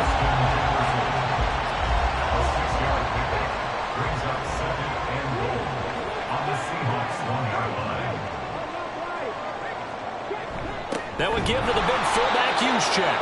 And he is not going to get in as the big bodies stop him at the 1. They've been denied touchdowns in the red zone twice already. Here comes 3rd and goal. They'll try and run Walker. And he'll take this into the end zone for a San Francisco touchdown. Ken Walker with his 14th rushing touchdown on the year. And the Niners have retaken the lead. Well, he finishes off the drive with a touchdown run, Charles. Remember, he also had a catch on this drive as well. And that's what running backs want to be in today's NFL, a complete back. 3 downs, stay on the field, run it, and catch it. And he gets it done. Moody good with the extra point. And the lead is now 10-7. So that drive 7 plays in length. And it was Ken Walker finishing things off with a touchdown run. Oh, a dangerous return man showing it here. And all in all, a pretty solid return. Nearly got it to the 35. They'll mark him down officially at the 34. Seattle's offense coming back onto the field, ready for their second drive. In the midst of, well, let's just say a not-so-rosy losing streak. They've got the open week, though, coming up next weekend, so you have to figure this to be a game that they dearly love to have. Oh, indeed. They have to have this one because that's something positive to take with you when you go away for a few days, and it actually releases your mind. If they lose this one, that mind stays cluttered the entire time they're away, and they've got to scramble to get back in sync when they start playing again. 2nd down and inches. And it's knocked away and incomplete. You've always been very good about checking my math. Am I correct? That's the first time that it's been incomplete when they've thrown it to him? Yes, he had caught every other ball coming his way. So they feel like they've got something really good going there, and they're going to continue to go there until the defense makes an adjustment and takes it away. Well, they finally made an adjustment there. We'll see if they can build on that stop. Another down on the scoreboard, but the urge to go for it is almost irresistible here on 4th and short. Yeah, I know they're on their own side of the field. I was going to say. Normally I would say punt the ball away, but I'm feeling it. I say go for it. And here's Dixon to punt now as he gets this one away. And no one there to stop it. Hits at the 8, but it carries all the way into the end zone for a touchback. San Francisco's offense returns to the field. And it's only November, but the playoffs, we know how it works. They'll be here before you know it. If it ended today, they would be the #1 seed. And that's a great spot to be in, but I love the phrase, if it ended today. And I'll guarantee you, that's what they've discussed in their locker room, in their meeting rooms. Yeah, we know where we'd be if it ended today, but we also know it's not ending today. Right. So they've got to continue to play the type of ball that put them in the spot where they're #1 in their conference.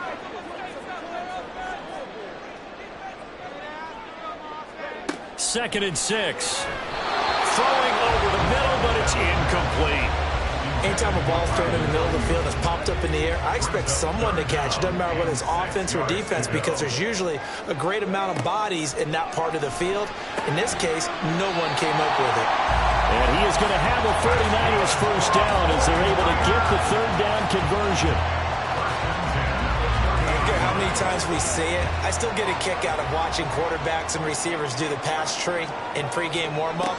But I always remember that when we go to practices, we see that after practices as well. They really tune it up, don't they? They tune it up. They know why they do it for these situations. First down. And they build that trust, and that's why they're able to find him in this type of a situation.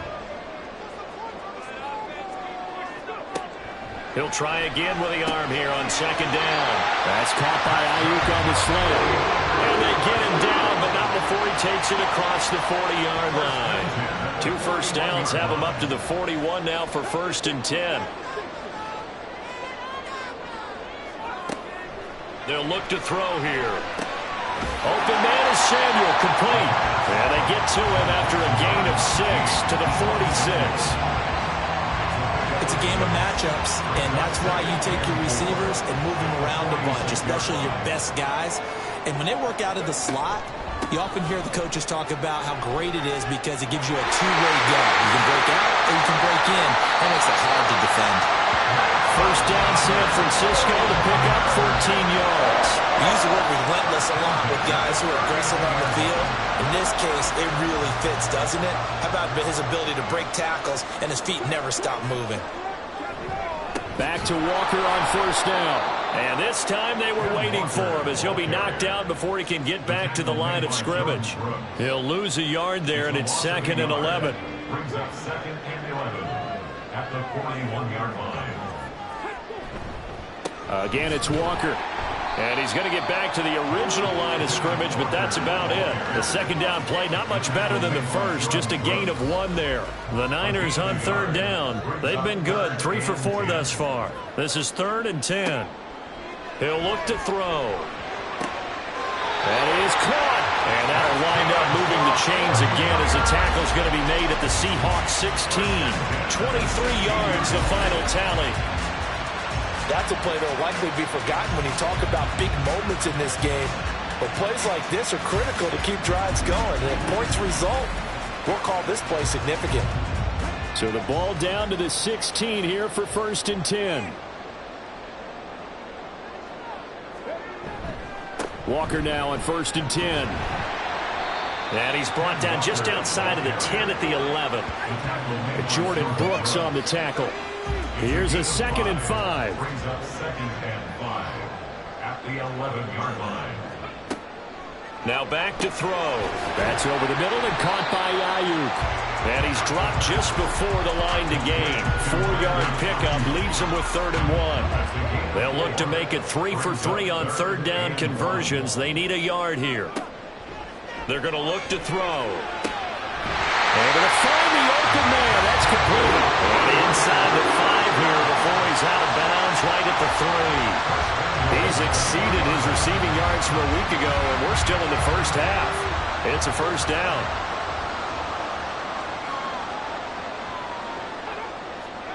They'll set up a throw. And it's complete. In the end zone, touchdown 49ers. Justin Jefferson from 3 yards out. And they're able to add on to their advantage. That's why you've got your star out there. Throw the ball to him. They did. That's simply saying we don't care what coverage you put out there. He's so good. We're going there with the football anyway, and there's not a thing you can do about it. Inside the red zone, they go to him. He gets it done. Moody good with the extra point. And his guys will take a 10-point lead. And he won't return this one. He'll go down to a knee, and they'll start at the 25. The Seattle now ready to march onto the field. And they have the game here followed by the open date on their calendar next weekend. And, Charles, this is a crew that you have to think really is relishing the opportunity to be on the couch for a few days. Yeah, they certainly are, but let's face it, partner. They can't get caught looking ahead to that couch time while they're playing this one. They've got to take care of business first. And 2nd and 10, he'll look to throw again. This is Fant on the short completion. And he's upended after a gain of 2 out to the 27. They'll see about converting this 3rd and 8. He'll look to throw. And this is going to be incomplete. Yeah, that's a nice job there defensively to blanket those receivers on 3rd down. And as a quarterback, all you can do is just lock one toward the bench. Not too close, mind you, and live to punt the football. So they're forced to punt on 4th as this one's away. And a fair catch signaled for and taken just outside the 20-yard line. So a change of possession here on the punt. And the Niners will go on offense 1st and 10. Now this offense back out and set to go for their next drive. They have to be pleased with the way that they've moved the football thus far. And why wouldn't they be? 2 touchdowns on a field goal in their first 3 possessions. They're playing so well right now, the field goal probably feels like a disappointment. They'll go down as a gain of 6, and it's 2nd down. 2 minutes remaining in this first half of football. From the 29, here's a 2nd and 4. They'll set up to throw. Oh, he'll want that one back. Incomplete. Hasn't dropped too many in that department. Third down.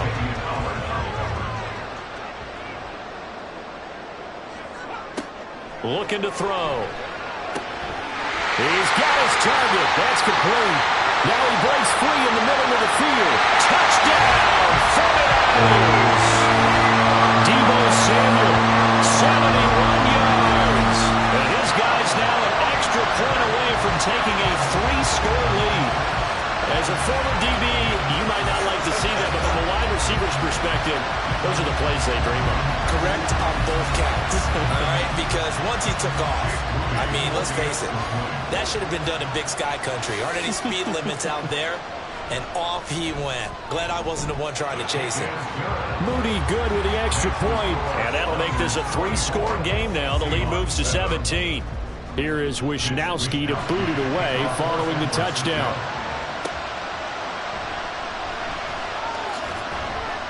And he'll get it up past the 20 to about the 22. The Seattle now ready to march out of the field. And Charles, a very uninspired effort the last time we saw them out there. It was a quick 3-and-out, and they punted the football. Yeah, and you never want to get stopped so soundly during a series, but what would be even worse now is letting it happen again right here. They've got to get going. And now a throw on first down there, but it's incomplete. So after the incompletion on first, now 2nd and 10. Now a shotgun snap as they'll look to throw. 9 yards, not quite enough, and they'll be left now with 3rd and 1. Now they got to get to the line quickly. They'll look to throw for it on 3rd and 1. Left side complete to Lockett.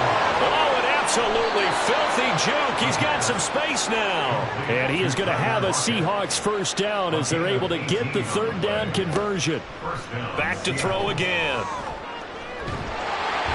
Down he goes. The 49ers get there.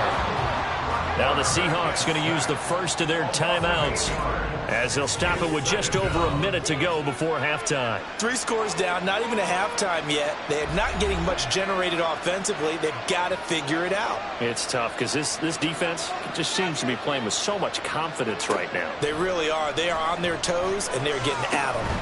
And complete to Smith and Jigba. And they're going to speed things up here. Now on 3rd and long, they'll look to throw. And that will be incomplete. Sometimes it's just not your day. There's another failure right there on 3rd down. On 4th down, ready to punt, Michael Dixon. He's been a busy man here in this first half as he gets it away. And problems spreading to the punt team now. This one goes all the way into the end zone on the fly, so that'll come back to the 20. Well, the Niners going back on offense now late in this first half. And with a 3-score lead already, this is not time for a momentum change, so I'd imagine they'd be happy to just take this into the locker room. And that nearly trouble, but it's incomplete. The rookie had it and lost it, and it'll be 2nd down.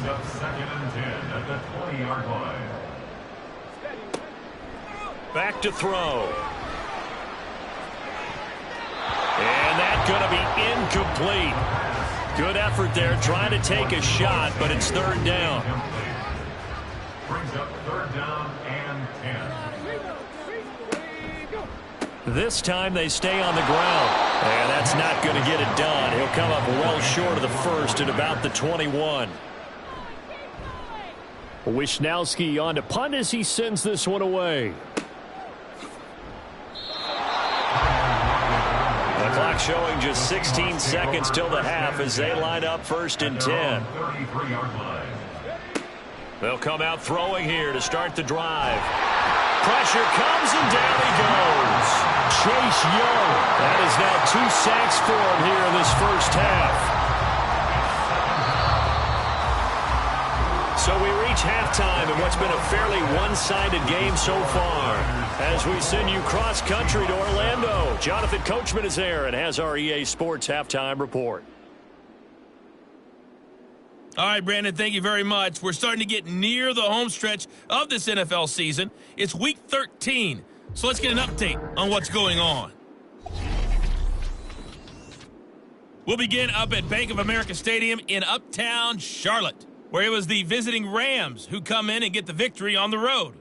Nick Boyle, a touchdown catch in the victory. From there, we head to the Big Apple, more specifically to MetLife Stadium in Jersey to check on the Giants. And they were losers in their ball game as the visiting Buffalo Bills come in and took it to them. The Giants are starting to run out of opportunities for victories now, as they'll head into December at 0-12. Finally, let's get up to the place they call Titletown, Green Bay, Wisconsin, to see what's happening with the Packers. And that one all tied.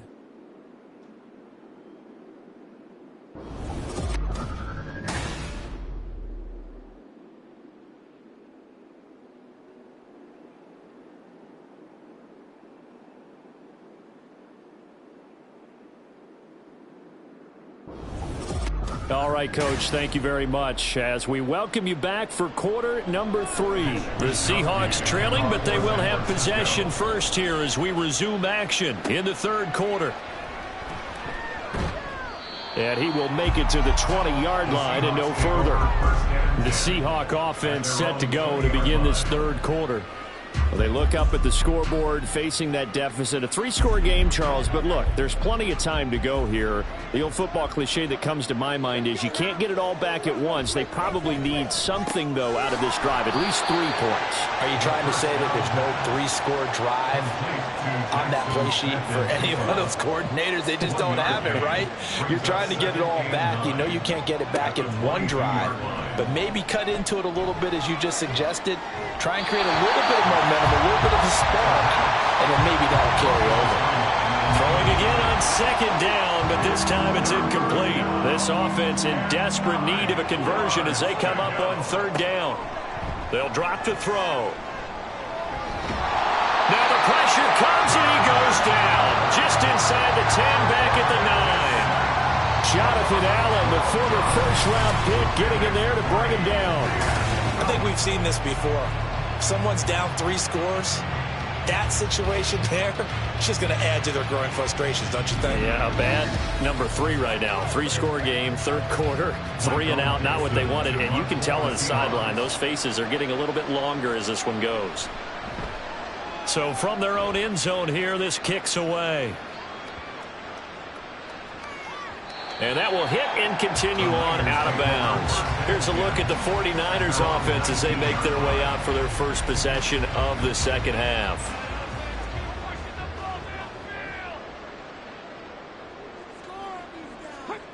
They'll come out throwing here on first down. That's going to be caught by Samuel. This will be a gain of about 8 to the 27-yard line. Ball on the 27. Here's 2nd and 2. At the 27-yard line. Up the middle, here's Walker. And he'll get it up to the 33-yard line. 6 yards the pickup, and that's a first down. Brandon, I think you and I were both raised the same way in the game of football. You run to set up the pass, but I think we've discovered in this NFL, a lot of teams pass to set up the run, and that's what they've done throughout this game. They've aired it out, thrown it around the yard. Now they've come back to the running game, and they find a way to be successful with it. 2nd and 5. At the 38-yard line. Running left is Walker. And not a whole lot there. Maybe a yard up to the 38. That's a really good job right there. Just kept stringing that play out, pushing him further and further towards the sideline. Really good fundamentals by that defense. He was trying to put his foot in the ground and turn upfield. He just couldn't. No, they really had a picket fence in front of him. No room to find to get upfield. Now the throw on third down, knocked away and incomplete. Certainly looked like someone was very confident in his ability to fit that one in. I would say he was overconfident because there wasn't a whole lot of separation there. Had that one covered pretty well downfield and knocked it away. And a fair catch signaled for and taken at about the 18-yard line. It'll be a 39-yard punt, no return, and it'll be Seahawk football, 1st and 10.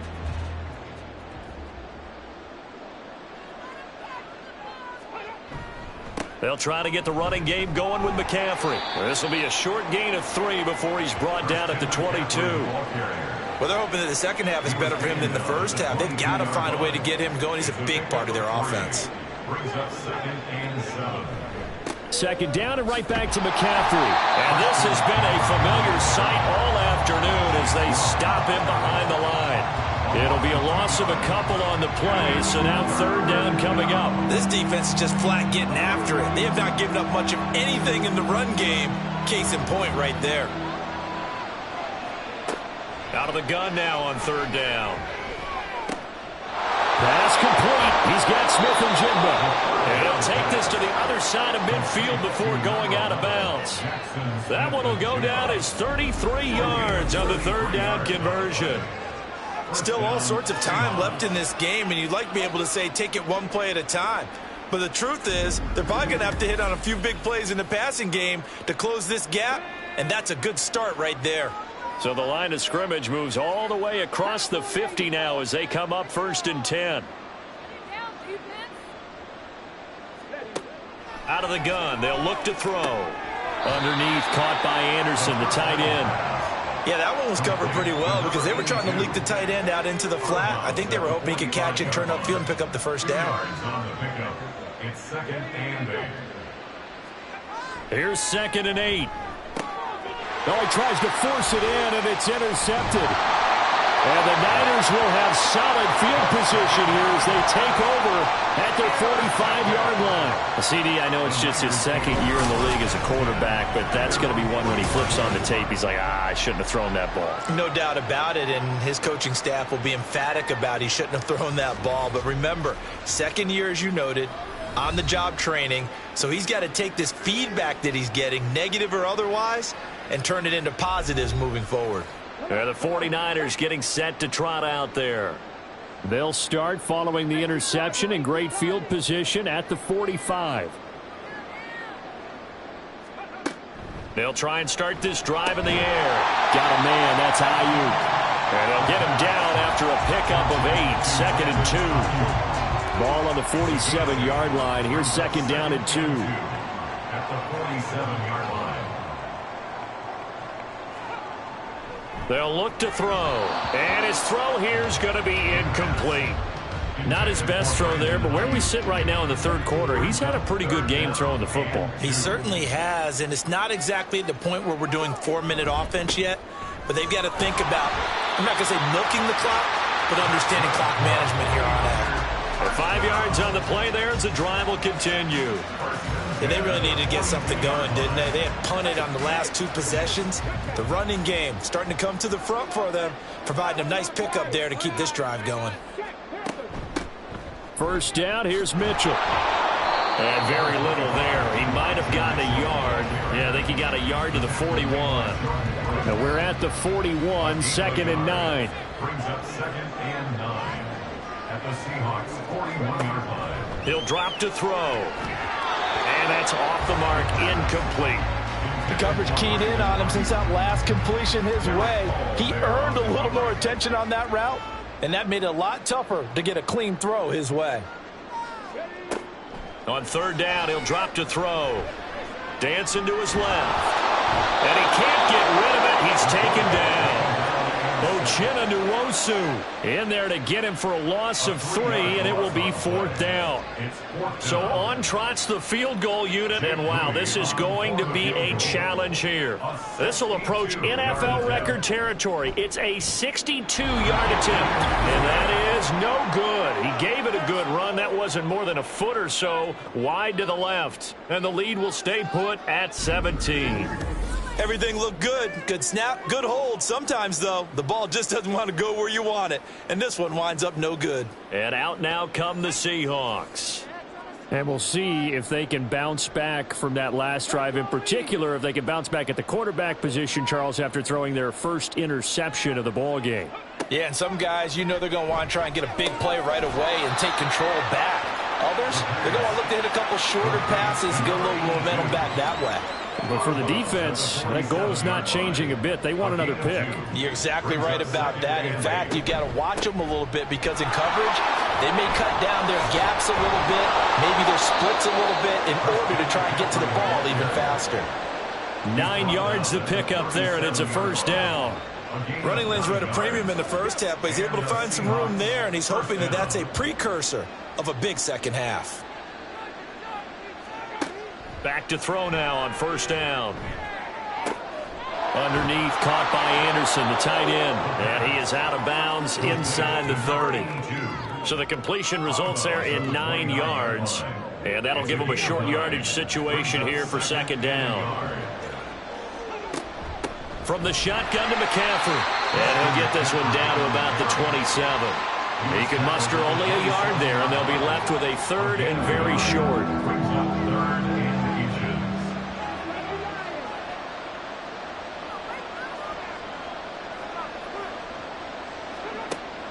Back to throw here.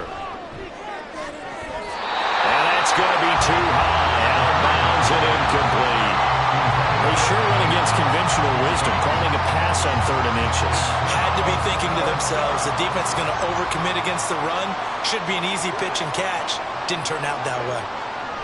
They're going to look to throw. And it's incomplete. They cannot convert, and they turn it over. The Seahawks go for it but can't convert. And the 49ers are going to get the football back. Well, their first 4th down attempt earlier was successful. This one backfires for a turnover on downs. I like their aggressiveness. I like what they're doing. They got it the first time they went for it. Why not a second time? I don't think they'll be daunted from attempting it again. If you're on the defensive side of the ball, though, any 4th down stop is a big momentum play. And they'll wind up getting this to the 37. Gain of 9. Just need a yard here. 2nd and 1. At the 37-yard line. They'll set up a throw. That's for the former Alabama man, Cameron Watson. And able to get this one across the 45 before he's brought down. Back-to-back good plays have him on the move on 1st down. Straight ahead, Walker.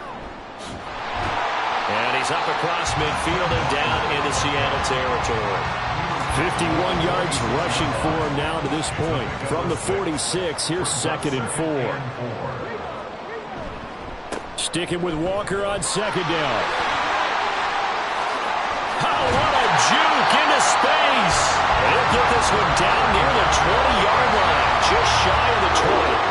25 yards to pick up there, and also a 1st down. Outside handoff to the right side.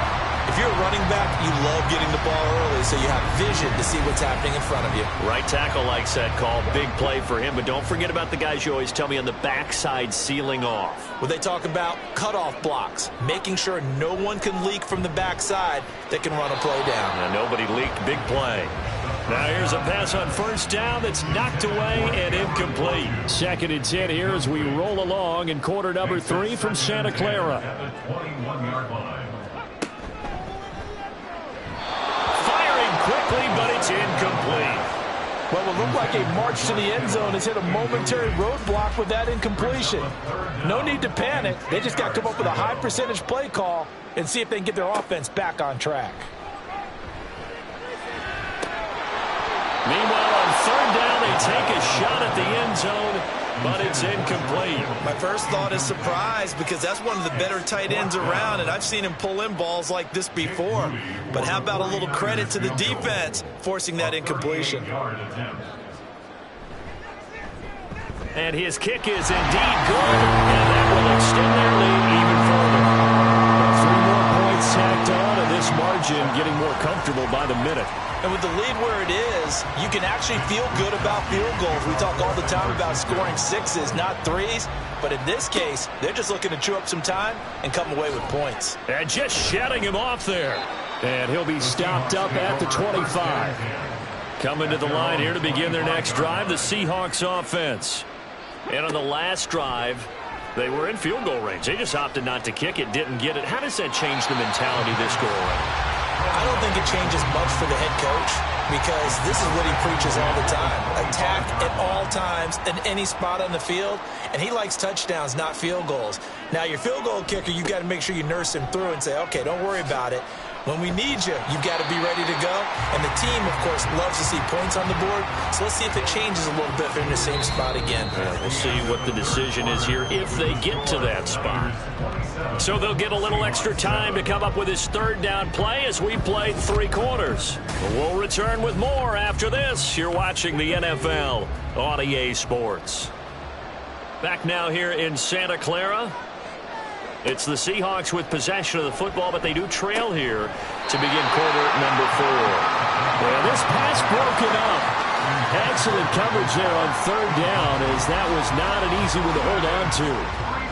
And they're indeed going to go for it here on fourth down. So trailing here in the last quarter. Let's see how this plays out.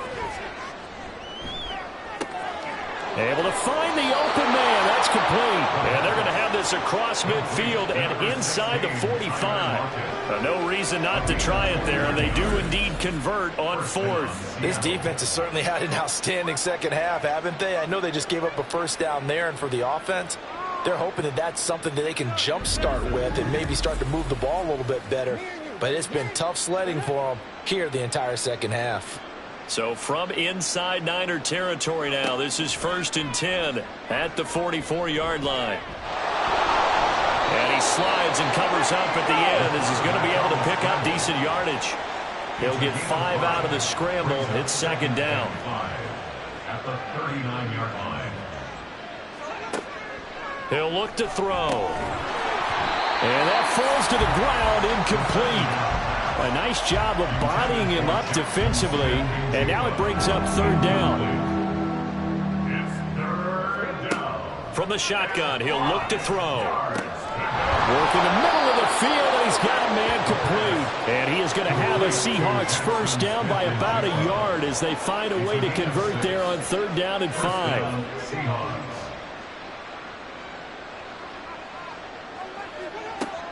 Now they'll throw here out of the gun. Going right back to Smith-Njigba. And he's going to get a solid gain of 9 before being brought down. 2nd and right at a yard. From the 24 now, here's 2nd down at a yard. Back to throw again.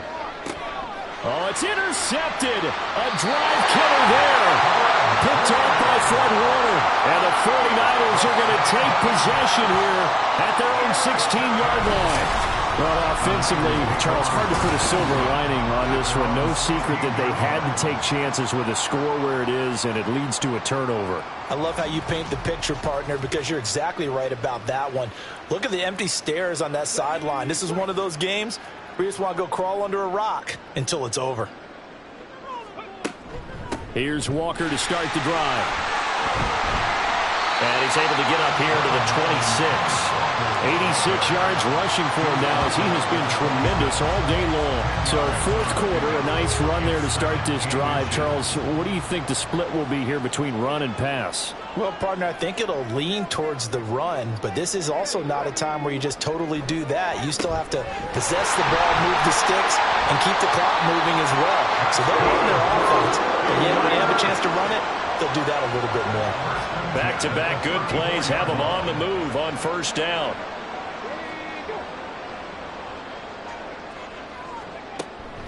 From the gun, it's Walker. And he's going to have the Niners first down. His good running gets him to about the 44.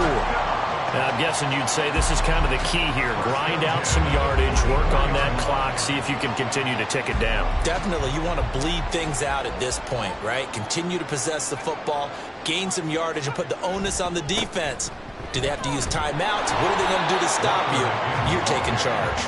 And he's across the 45. It'll be 2nd down. 2nd down and 8. It's 2nd and 8 at the 46-yard line. And going right back to Walker. And he'll be brought down at the 45-yard line. 9 yards to pick up there, and it's a first down. Starting to become a tough spot for this defense. You're down 4th quarter, looking a little fatigued maybe on that side of the ball. Partner, we've seen this before, haven't we? Because every coach we've ever talked to says body language is important. And now you're seeing guys with their hands on their hips, they're bent over, hands on their knees. And the offensive guys, they're just saying, let's just keep running it out, and we've got them now. 13 yards there and a Niner first.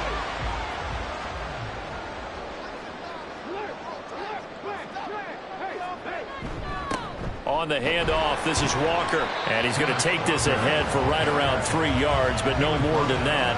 2nd down. A 3-yard pickup brings up 2nd and 7. Sticking with Walker on 2nd down. And he's able to work his way down inside the red zone to the 19-yard line. A gain of 10 and a 49er first down. On that last run, he's now hit the 6,000-yard mark for rushing yards in his career. And moves him squarely into the top 100 rushers of all time. In fact, he can boast that he's... Touchdown 49ers! Deebo Samuel halfway to 100 now with career touchdown number 50. And the 49ers add on to their lead, and it's looking like that win streak is going to extend another week. So still throwing here in the fourth quarter with a pretty sizable lead, and now that lead even more sizable. And if nothing else here, CD, a chance to pile on some stats before this one wraps up, and he did just that. Brandon, convention tells us it's time for them to get off the gas a little bit, right? But you and I both know the receivers don't want them to because, as you noted, this is their chance to pile on the stats. If they got their way, they try to get every single spot in the depth chart points before this game is over. The Seahawks again now ready to take over on offense. And just looking ahead, it would appear that that bye week is coming at the right time. They'll have 2 weeks to chew on this one. They're probably not one that they want to chew on. A poor performance from start to finish. A gain of 8 there on the play, and they'll be left with second and a couple. Now back to throw. Smith-Njigba hauling it in on the out route.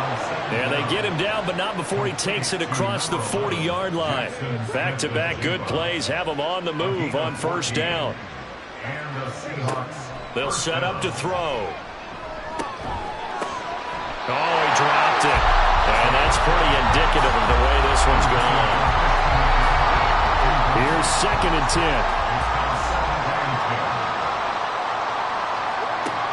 They'll stick with the passing game as he looks to throw. Left side complete to Lockett. And this will move the chains again as the tackle's going to be made at the 49ers' 44-yard line. So on the other side of the field now, it's first and 10 as they've got things rolling on this drive. Now a quick slant as the throw's complete. It'll go as a gain of 4, and it'll be second down. 4 yards on the pickup.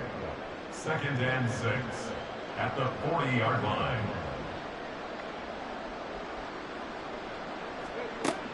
They'll look to throw again. Left side, he finds Smith-Njigba. It'll be a gain of 5, and that'll leave him with a third and just a yard. 5 yards on the pickup. And this. Again, he'll drop to throw. Smith-Njigba with a grab. They only get 2 there, but on 3rd and 1, that's all they needed to keep the drive alive. 2 yards on the play. First down, Seattle. They'll drop to throw. He'll get that to Charbonnet. No gain on the play, and that's going to bring up second down. Just 2 minutes remaining here in the fourth quarter of what has been a one-sided affair. So it's Seahawk football as we march toward a conclusion. They're looking at second down now as they search for a consolation score. That's complete over the middle to Anderson. And this will move the chains again as the tackle's going to be made at the 49ers' 16. So the ball down to the 16 here for first and 10. And the Seahawks first down. He'll look to throw.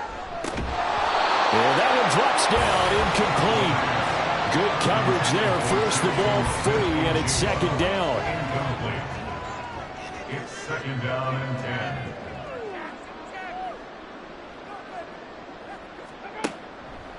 They'll look to throw. And he'll dump this off to his running back, McCaffrey. And this play gets blown up. They'll lose yardage. Back at the 17. It'll go as a loss of a yard, so now they deal with 3rd and 11.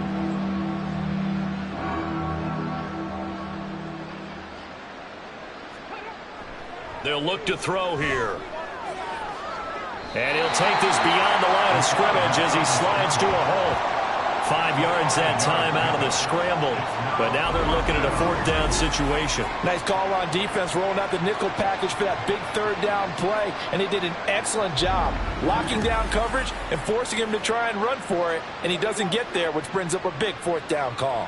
The decision made for them. They've got to go. It's 4th down. complete. And now this is going to depend on the spot. And they say he's just short. They had to go for it with such little time remaining. And this long drive is going to wind up yielding nothing.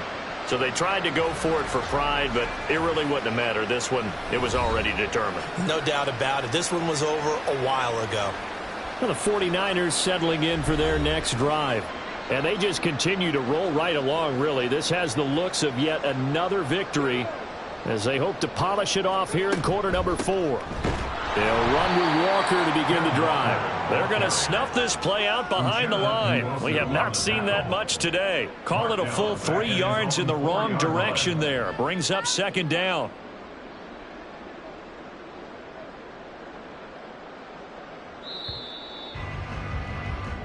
So the victory here for San Francisco. Well, on one side of this, Charles, an impressive victory. On the other, I mean, you think about it, they scored in the first quarter, but then they didn't score in quarters 2, 3, or 4. They're going to have a lot of work to do before stepping back on the field. Yeah, it'll be an interesting tape to analyze, won't it? Because why did it work in the first quarter, but nothing in quarters 2, 3, and 4? So we always talk about adjustments. You don't just wait till halftime. You do it series to series. They'll be working on that in preparation for their next game. So for the Niners, the streak continues as they push their mark to a perfect 12-0 now on the year. And they'll get another home date next week as the Eagles will come to town. Meanwhile, for the Seahawks, it's unfortunately more of the same as they'll fall to 3-10 on the year. And they'll get the extra week to think about this one as they return to action in 2 weeks' time. I'm Brandon Gaudin. Certainly have to thank Charles Davis, my broadcast partner, and our entire crew. We'll catch you next time right here. It's the NFL on EA Sports.